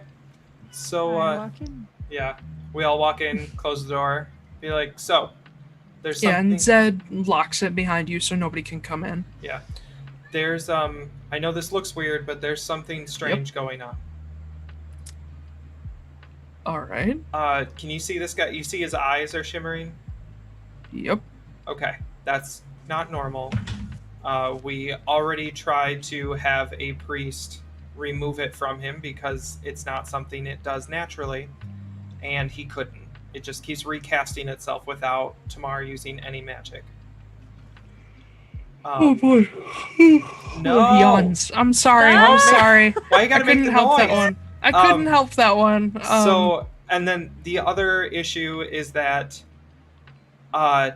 so Garen came in here and posted the want ad for this guy, right? Right. Okay, but why would he give him a job the same day? And, why is he... Tamar reaches into his pocketbook to show the contract, and Zed takes it. He says, "All you sit down." And he looks over the contract as he takes a seat as well. Says, "That's strange. So I don't know why Garen would do that. He's a pretty stand-up guy." Well, I'm not sure what's going on because we can't remove this enchantment that's on this guy. And I have a feeling that he is potentially the one doing the stealing without knowing he's doing it. So, sort of possession or control. Yeah, but he doesn't have any of the things that were stolen. He doesn't even have a way to carry them. And he looks at Tamar. Says, "All right, do you have anything? Like bags, anything like that?" And Tamar sort of half nods, and he reaches into his pocket, and he pulls out this little sheet of black cloth. And the warden sort of furrows his brows at it, says, What is that?" And Tamar says, my mom gave it to me." And you see him start unfolding it until it becomes about this 6-foot radius, diameter, radius, whatever, 6 foot across, black circle of fabric, and he drops it on the floor, and suddenly a hole opens in the floor. What? To a 10-foot deep cylindrical chamber that you see has actually been like built up with shelves along the walls, and he has possessions stored throughout the entire thing. And sitting in the very middle is a like clothes trunk, and he motions to it. Is the safe in there? Make a perception check. I would like to as well. 18. I also got an 18. Okay.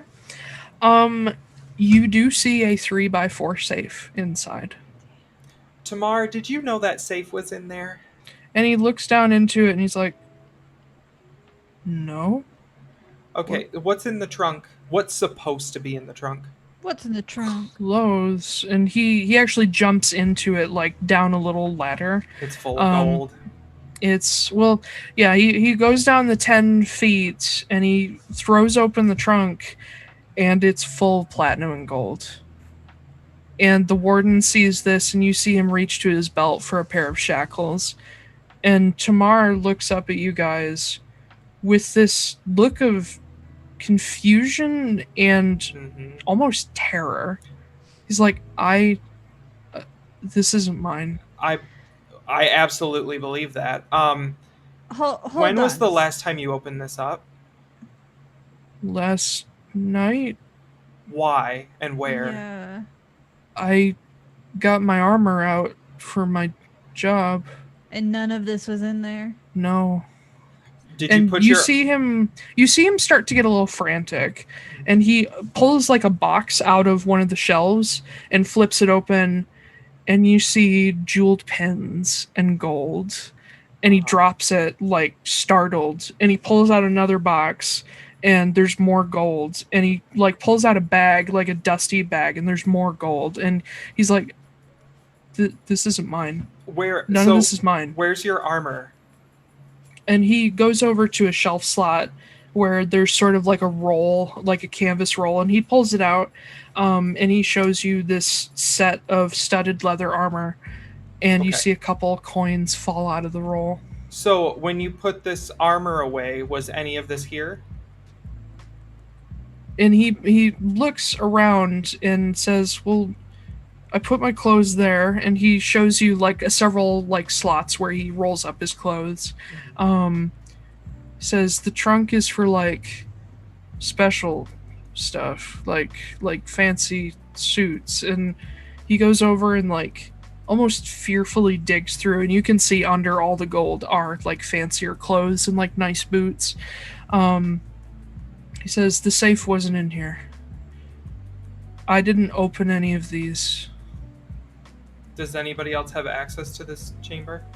Not unless they took it out of my pocket. I mean, that's always a possibility. That's actually a really interesting idea. Yeah. And Zed, who has pulled out his shackles, says, well, if they took it out of your pocket, they put it back, which is pretty suspicious, Tamar. And orc looks up at him. He's like, I don't know. So, who did you have contact with when you started your job and when you ended your job? So I got the contract. I talked to the bondsman. Garen was there. Mm-hmm. He was there to see the signing. And then I went straight to Lord Tanris's estate. The housekeeper met me and gave me my posting, told me to patrol, and I did. And I walked past a couple other guards a couple times through the night, but nobody close up. Zed, what was Garen supposed to be doing last night? And Zed looks over, he's like, I don't know, he works at the Bondsman's Guild. Maybe he's a night shifter. Do they have night shift? Is he normally yeah, a the night Bondsman's shifter? Guild is open at all hours. They it's mostly for bounties and anything like pelts being brought in, that kind of thing. I think I look at Kit and I'm like, I think we need to figure out if he was actually there last night. We know he wasn't. We were there all night.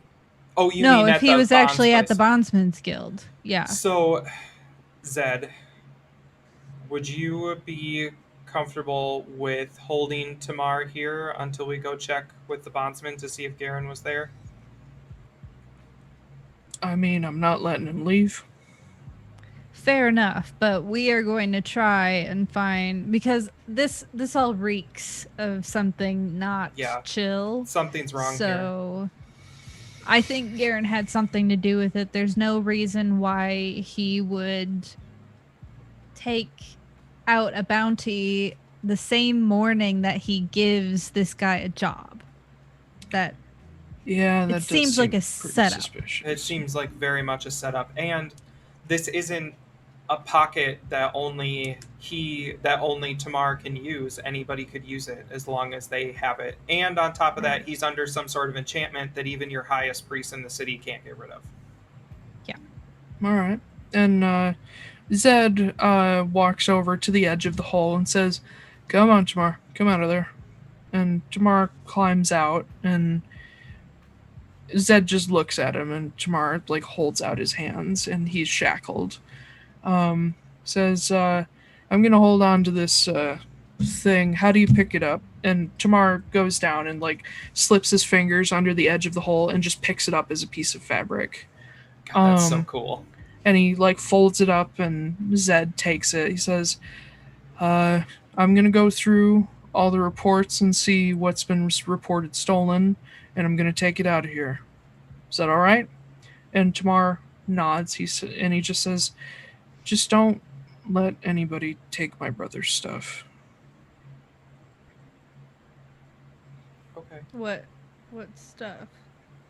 And Tamar looks over at the two of you. He says, "There's some stuff from our parents that's for him. He doesn't know I have this, Okay. Gotcha. but I'm holding on to it for him. It's kind of like an inheritance." Okay. And We'll make Zed nods. sure- He says, "I don't intend to take anything that's yours, so..." And we'll make sure we're gonna get you out of here. Mm-hmm. Like, there's something weird going on, and we're gonna make sure we're not leaving until we figure it out. That means I have to pay another extra 10 gold, but That's okay. That's nothing. says Zed, the guy who has 16 gold. Zed, since we turned him in, do we still get the bounty? It's... It didn't say we had to turn him in guilty. It just said we had to turn him in. Uh-huh.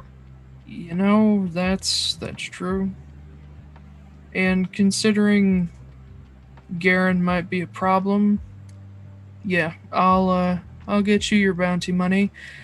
And if you can figure out what the hell Garen's up to, I'll be happy to pay you more. Perfect.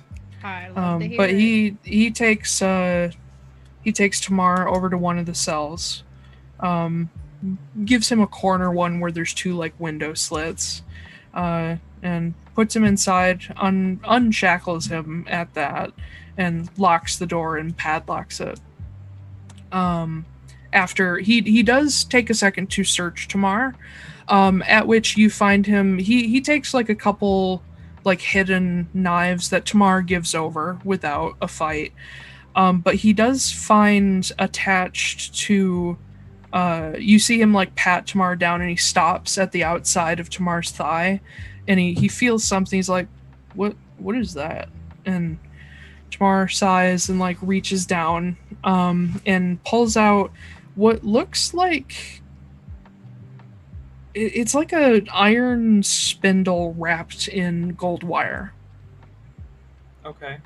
Like And almost he like a just- wand. No, not a wand. It's about that long. Oh, okay. And he hands it over to the warden, and the warden looks it over. The marshal looks it over. He's like, "The hell is this?" And Tamar kind of shrugs. He's like, it's mostly just a hairpin. It belonged to my mom." And Zed nods and takes it and walks out, locks the doors, takes you guys upstairs. Before we leave, Yeah. Are Tamar's eyes still shiny? Yes. Okay. All right. Continue. But he takes you guys upstairs. The deputy retakes his normal desk, and Zed locks away the stuff he took from Tamar. And he pulls out a steel like cash box, and he starts counting out 25 platinum. Nice. 250 gold. I put it all in my bag. Oh, you just take it all? Yeah, I take it all. Sylfie doesn't get any of it. Okay. We Whoopsie. made that deal to begin with. I think we did, yeah. No, we definitely did. Fine. Here, I'll pay you the can 10 take gold. that. Thank you. And if we get Garen in this, I get Garen's stuff. Can we I split get it? Garen. No. Why? You took this, so I get Yeah, to take because the I Garen had no money. money. Do you want to split it and you can pay for the ship? Well, you know what? With all the stuff I've been paying for you, I'm about to have no money. Oh my god, that's such a lie. Anyway, okay. You can have whatever, I don't care. Okay. Cool. I'll just borrow money when I need more diamonds, it's fine. Yeah, so we take the money, and I really know we need to sleep, but, like, let's go to... You would have gotten into exhaustion territory at this point, Yeah, Sylfie. Take a point of man, exhaustion. I We need don't- to go. We don't have to fight. Well, how Chill. about this? You go back to the inn and start, and I'm just gonna go ask a couple simple questions. Fine. I'm gonna go take a nap because I can't Okay. stay awake anymore. Okay. We're gonna push on just a little bit longer because I'm interested to Okay. see what happens. Yeah. All right. So, Sylfie, you make your way back to where? We were just sleeping on the boat, right? Yeah, Yeah. but we said we'd be back to where Theo is. True. All right, fine. I'll go back to the. Yeah. You can inn. make like a stop to tell Theo like what's happening. Yeah. But yeah, you eventually make your way back to the ship after checking in with Bull. Bull is staying with Theo. And you see he actually fetched the puppies and he's like entertaining Theo with them, and Theo's like melting. Aw. So you make your way back and get started on a good sleep. Sleep. Because you need it. It's almost noon and you've been awake for over 24 hours. Yeah. Kit, Mhm. what are you doing? I go to the Bonds Guild. Bondsman's Guild, all Yep. right. You do have to ask for directions, but it's not terribly hard to find. It is one of the very few brick buildings in this city. It looks like it's maybe a repurposed home, but it's been sort of gutted out for more space. Mhm. Stepping up to these really rich looking wooden doors, you see people coming in and out, and the doors swing both ways, so there's no real stopping of traffic. Like full doors, not saloon doors. Yeah. And you step inside and see this central hall just lined with tables, or lined with almost like teller things. Yeah. You know, in like old timey like 1800s, early 1900s English banks, they'd have the teller boxes with Yeah. the little cages that they stand in. Yeah, they have those, but they're a little bit broader and they have like proper counters. And you see why as you see people turning in like pelts and skins and they're being inspected and counted. Large amounts of money are changing hands. There's not a ton of people in here. There's probably 4 guild members working and helping one guy count like coyote pelts as he's been exterminating pests, Oh, which no. doesn't sit well with you.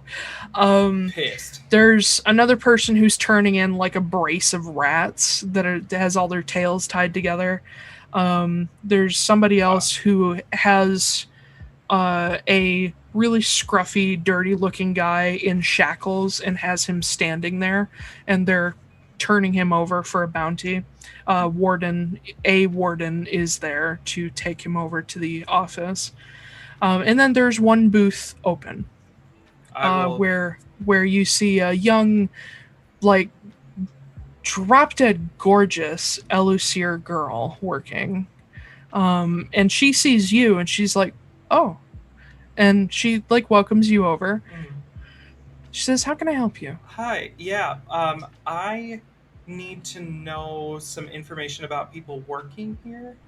Is that something you can help me with? It depends. We sort of have a privacy policy. Okay, well, here's the thing. As we're doing an investigation for the marshals, and we need to know if Garen was working here last night. Do you have any You still proof? have the warden badge. Badge. Yeah. No metagaming pigeon. All right. Yeah, you hold up the badge and he's like she says, "Oh, okay. Yes, Garen was here last night. He works night shift usually he sort of switches back and forth, but he prefers night shift. He's been on night shift for about a week.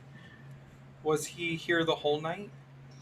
As far as I know, when I left, he got in, and when I came back, he was here.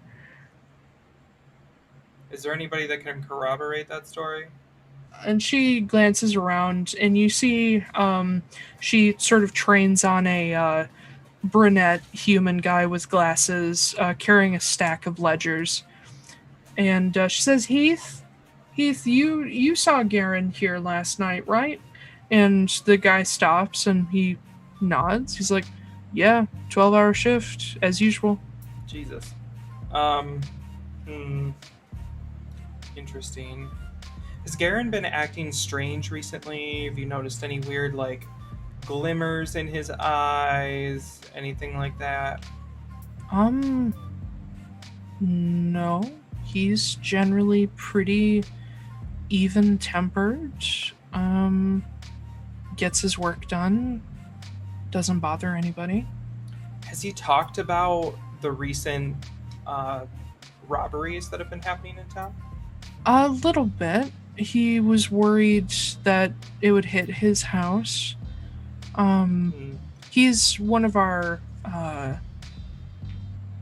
more prestigious members, so he probably has a bit that people would like to steal. He told me he didn't. Well, I've never been to his house, so I don't know. Oh, okay. Do you know... So, did he name the guy who's been doing all the stealing?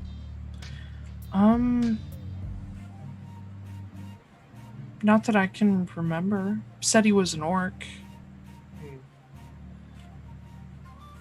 Do you know if Garen recently put up any bounties for anyone?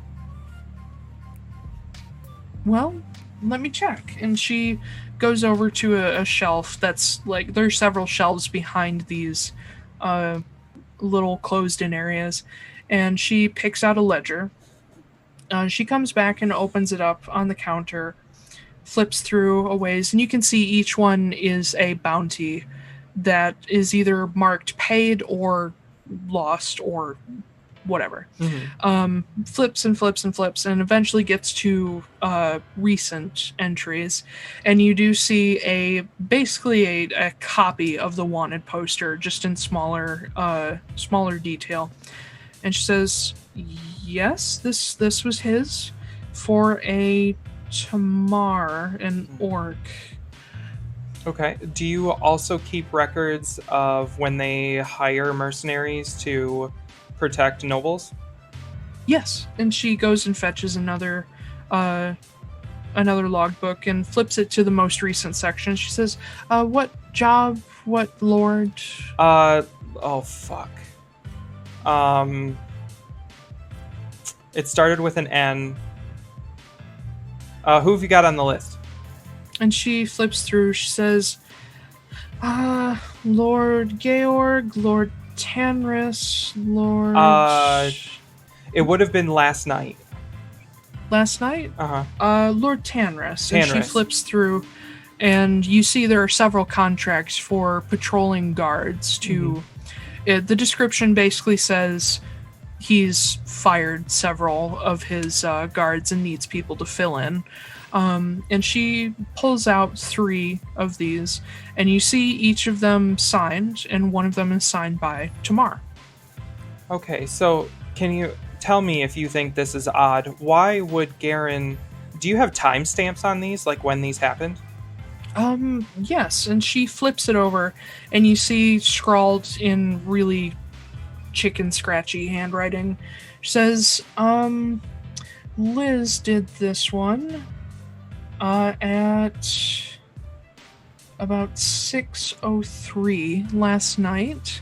And then she looks at the bounty. It says, wait a minute, these names... This was set out at about, oh gosh, what time would have worked? About 5 a.m. the previous day. So, tell me if this strikes you as odd. Why No, would he... it definitely does. Okay, so is Garen in charge of both of these that were happening? Not in charge. Or is he No, the one that he's- initiated them? The contract, and she points to the Lord Tanris's contract. This is handled by a different supervisor, but Garen does handle a lot of bounties. He's one of the 2 supervisors that do that. Okay. Can I speak to this other person? Can I speak to your supervisor? And she going all glances Karen. across and she says, Heath, I need you again.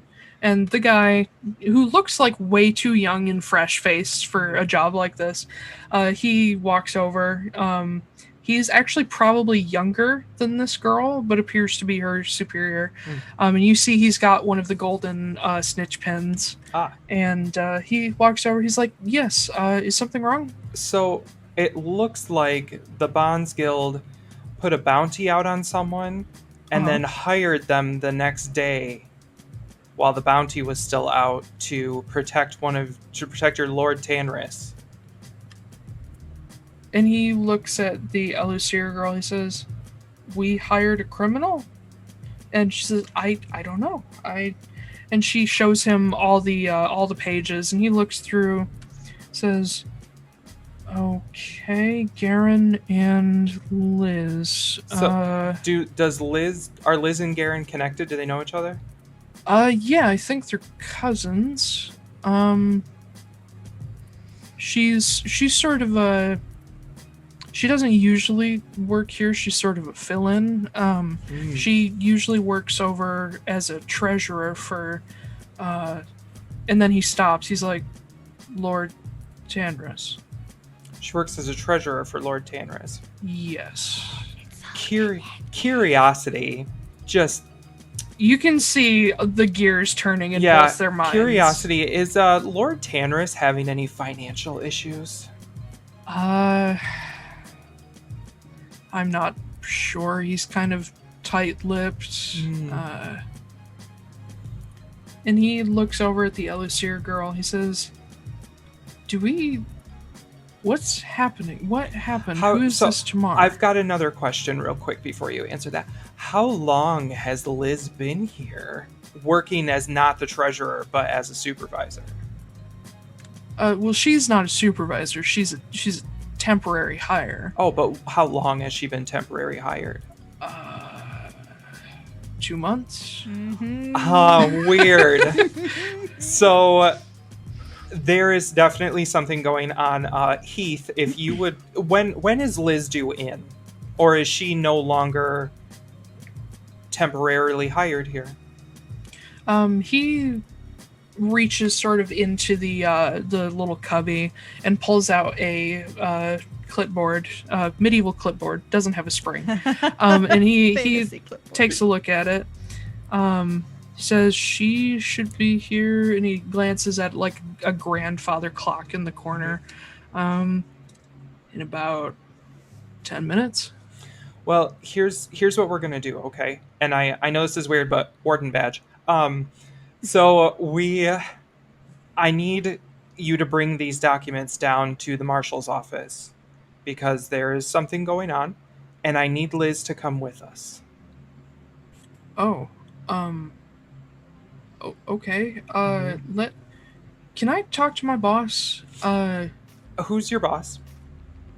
Now I need a name. I mean, you could just say who they're possibly married to or related to. Yulia she's the guild master. Okay. If we want to get the guild master involved, that's fine, but we need to make it not look suspicious so that I can have Liz come with me. Well, she's gonna wonder why somebody's not here working. What do I tell her? Where's your guild master? Upstairs. Okay, just go get your guild master and bring him down. And we'll pretend like everything's okay. Okay, and he takes off upstairs.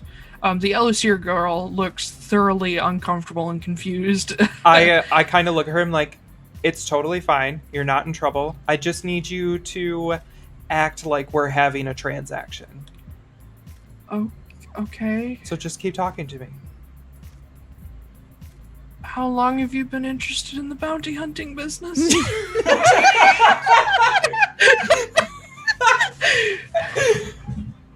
I recently, actually, I'm just doing it as a side job. This isn't even my normal thing. How long have you been in Elusir? Oh, yeah. As you're waiting, you see a few more people come in, and several workers come in all at once at the same time. And among them, you see a half-orc woman, an orc woman. Oh. There are quite a few orcs in this town, P.S. I'm Several noticing. halflings, and probably a smattering of humans. Mm-hmm. And they all come in, and you watch the Elusir girl specifically look at one half-orc woman. Look at me. And she, like, refocuses on you. Mm-hmm. She's like, okay, right here. how many bounties have you filled? Yeah. But eventually Heath comes down with this taller woman, very pale to the point where you wonder if she's like a small Goliath or part Goliath. Okay. With this really bright red, like crimson red long hair. But she is in a very smart, sort of men's style suit, just in like dark gray, and makes her way down. And as soon as she walks over, the Elusir girl looks immediately relieved, and she's like, "Okay, well, let me go fetch those. Bye." And she runs away. She's just so awkward. And the manager looks down at you, Kit, and says, "Yulia, how can I help you?"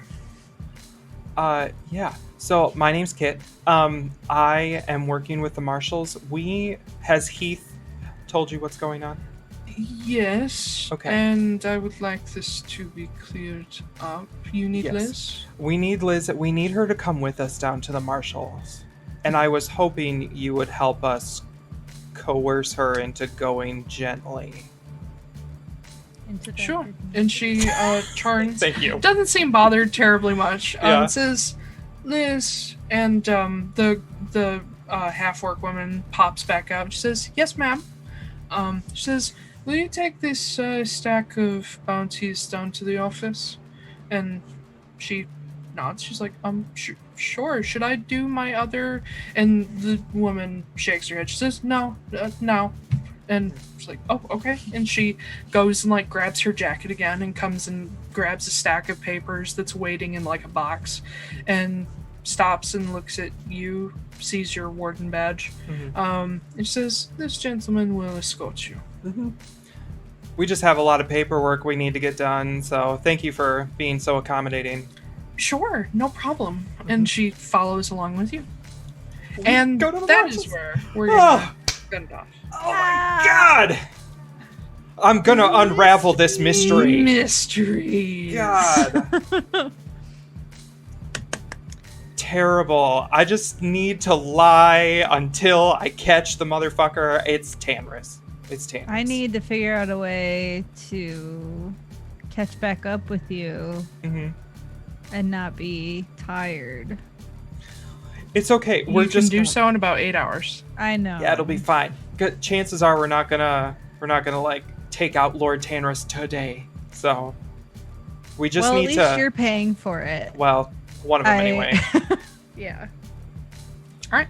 Well, I almost forgot we were streaming for. I did That's too. okay. I was just about to say, like, oh wait, yeah, that's right. We're not. All right. So, thank you everybody for watching our second episode. I'll come up with a name for it later. The Atlaran Adventuring Company is, of course, streamed every Saturday, 5 p.m. Eastern on Twitch, twitch.tv/Atlaran Adventuring Co. if you didn't read your address bar. We also post the videos on YouTube, also at Atlaran Adventuring Co. And we post podcasts on several different platforms, Spotify, Stitcher, so on and so forth. Currently, we are on Apple, Spotify, and Stitcher. We are working on getting on Google Play. Yes. Google Play is taking forever. We're on Spotify? Yeah. Nice. They were like one of the first ones we were able That's to pop awesome. up I on, must have so- missed that. I'm sorry. Yeah. We'll be on Spoofy next too. Spoofy. Spoofy. No, that's music only. But Yeah. anyway, if you would like to keep up with us, at Atlaran ADV Co. ATLARAN ADVCO. That's our Lots Twitter of handle. letters. And I try to post there like twice a day or so, and I will keep you updated for when things are posted in other places. There's a link There are- below to our live feed on Twitter, so if you want to hit that follow button. Heck yeah. Oh, and our then- YouTube is below as well. Yes. I get those posted by like Wednesday noon each week, so should be pretty prompt. And then Alicia, talk to us about you. I'm a person, I guess. You can find me basically everywhere at Weeshface. That's WEESHFACE.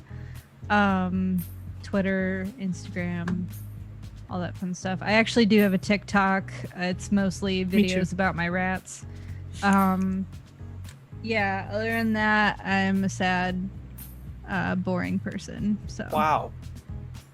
Wow, way to ending on Wow. a downer note this Yeah, week. I'm let's. sorry. Dang, kids. I'm not like a Jesus. cool published author, Blake. We'll talk about me No, next. It's fine. no.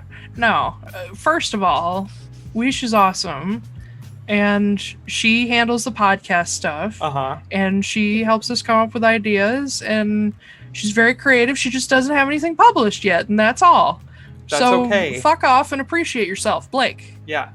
It's my turn. Yeah. My name is Blake R. Wolfe. You can find me anywhere. BlakeRWolfe.com has all of my books that I have published so far.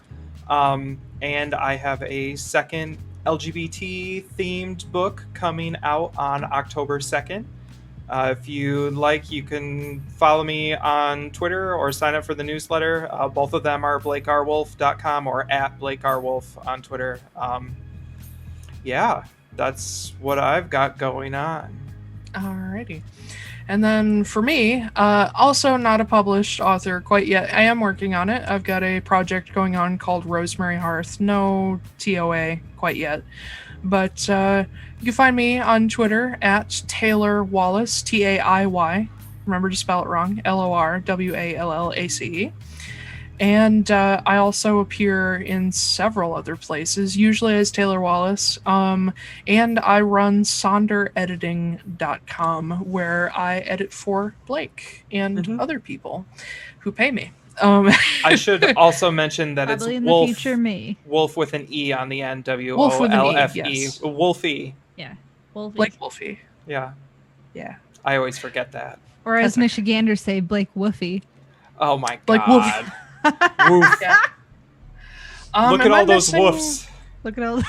Am I missing anything? Or we could do like Dad does and be like, what about my eaves troughs? That's where the That's where all the L went. that's so like it's Goff and it's woofs, but as soon as it becomes eaves troughs, it's eaves troughs. That's where all the L's go. Yeah. They're all stuffed into eaves trough. Eaves troughs and yeah, that. I don't oh even. god, I don't even think I know what an eaves trough is. Eaves You trough. put them on your gutters gutters. on your house. Oh, is that like the net thing that prevents? No, leaves the from the getting trough in that runs along the Oh. the soffit. The trough that is runs along yeah, the that's your eave. eaves trough. I just call those gutters. I just That's thought what that they those are. were Yeah. all gutters. That's what they like are. roof gutters. They're That eaves those are troughs. gutters. The things that run down are the gutters. I don't know. I mean, have that's them. part of the gutter system. Yeah. Yes, I don't know. It's I know okay. there it's are also parts. called a downspout. But Yeah, whatever. it's a downspout. Okay. We're not here to talk about No, what's that word? it's Architecture. house stuff. It's not architecture. Architecture, not texture. Ar- Anyway, we're gonna shut up before we stop Okay, looking this, so stupid. this train has derailed hardcore. This train has Yeah. crashed. But thank you very much for watching. Catch up with us on Wednesday if you didn't see everything, and catch up with us next Saturday, 5 p.m. sharp Eastern, for another live stream of the Atlaran Adventuring Company. Indeed. Goodbye, All right. everybody. Adios. All right, everybody, Atlaran Adventuring Bye, Company out! everybody. Yeah. Yeah! Oh god. Mute your mics, you crazy assholes. All right, bye, everybody.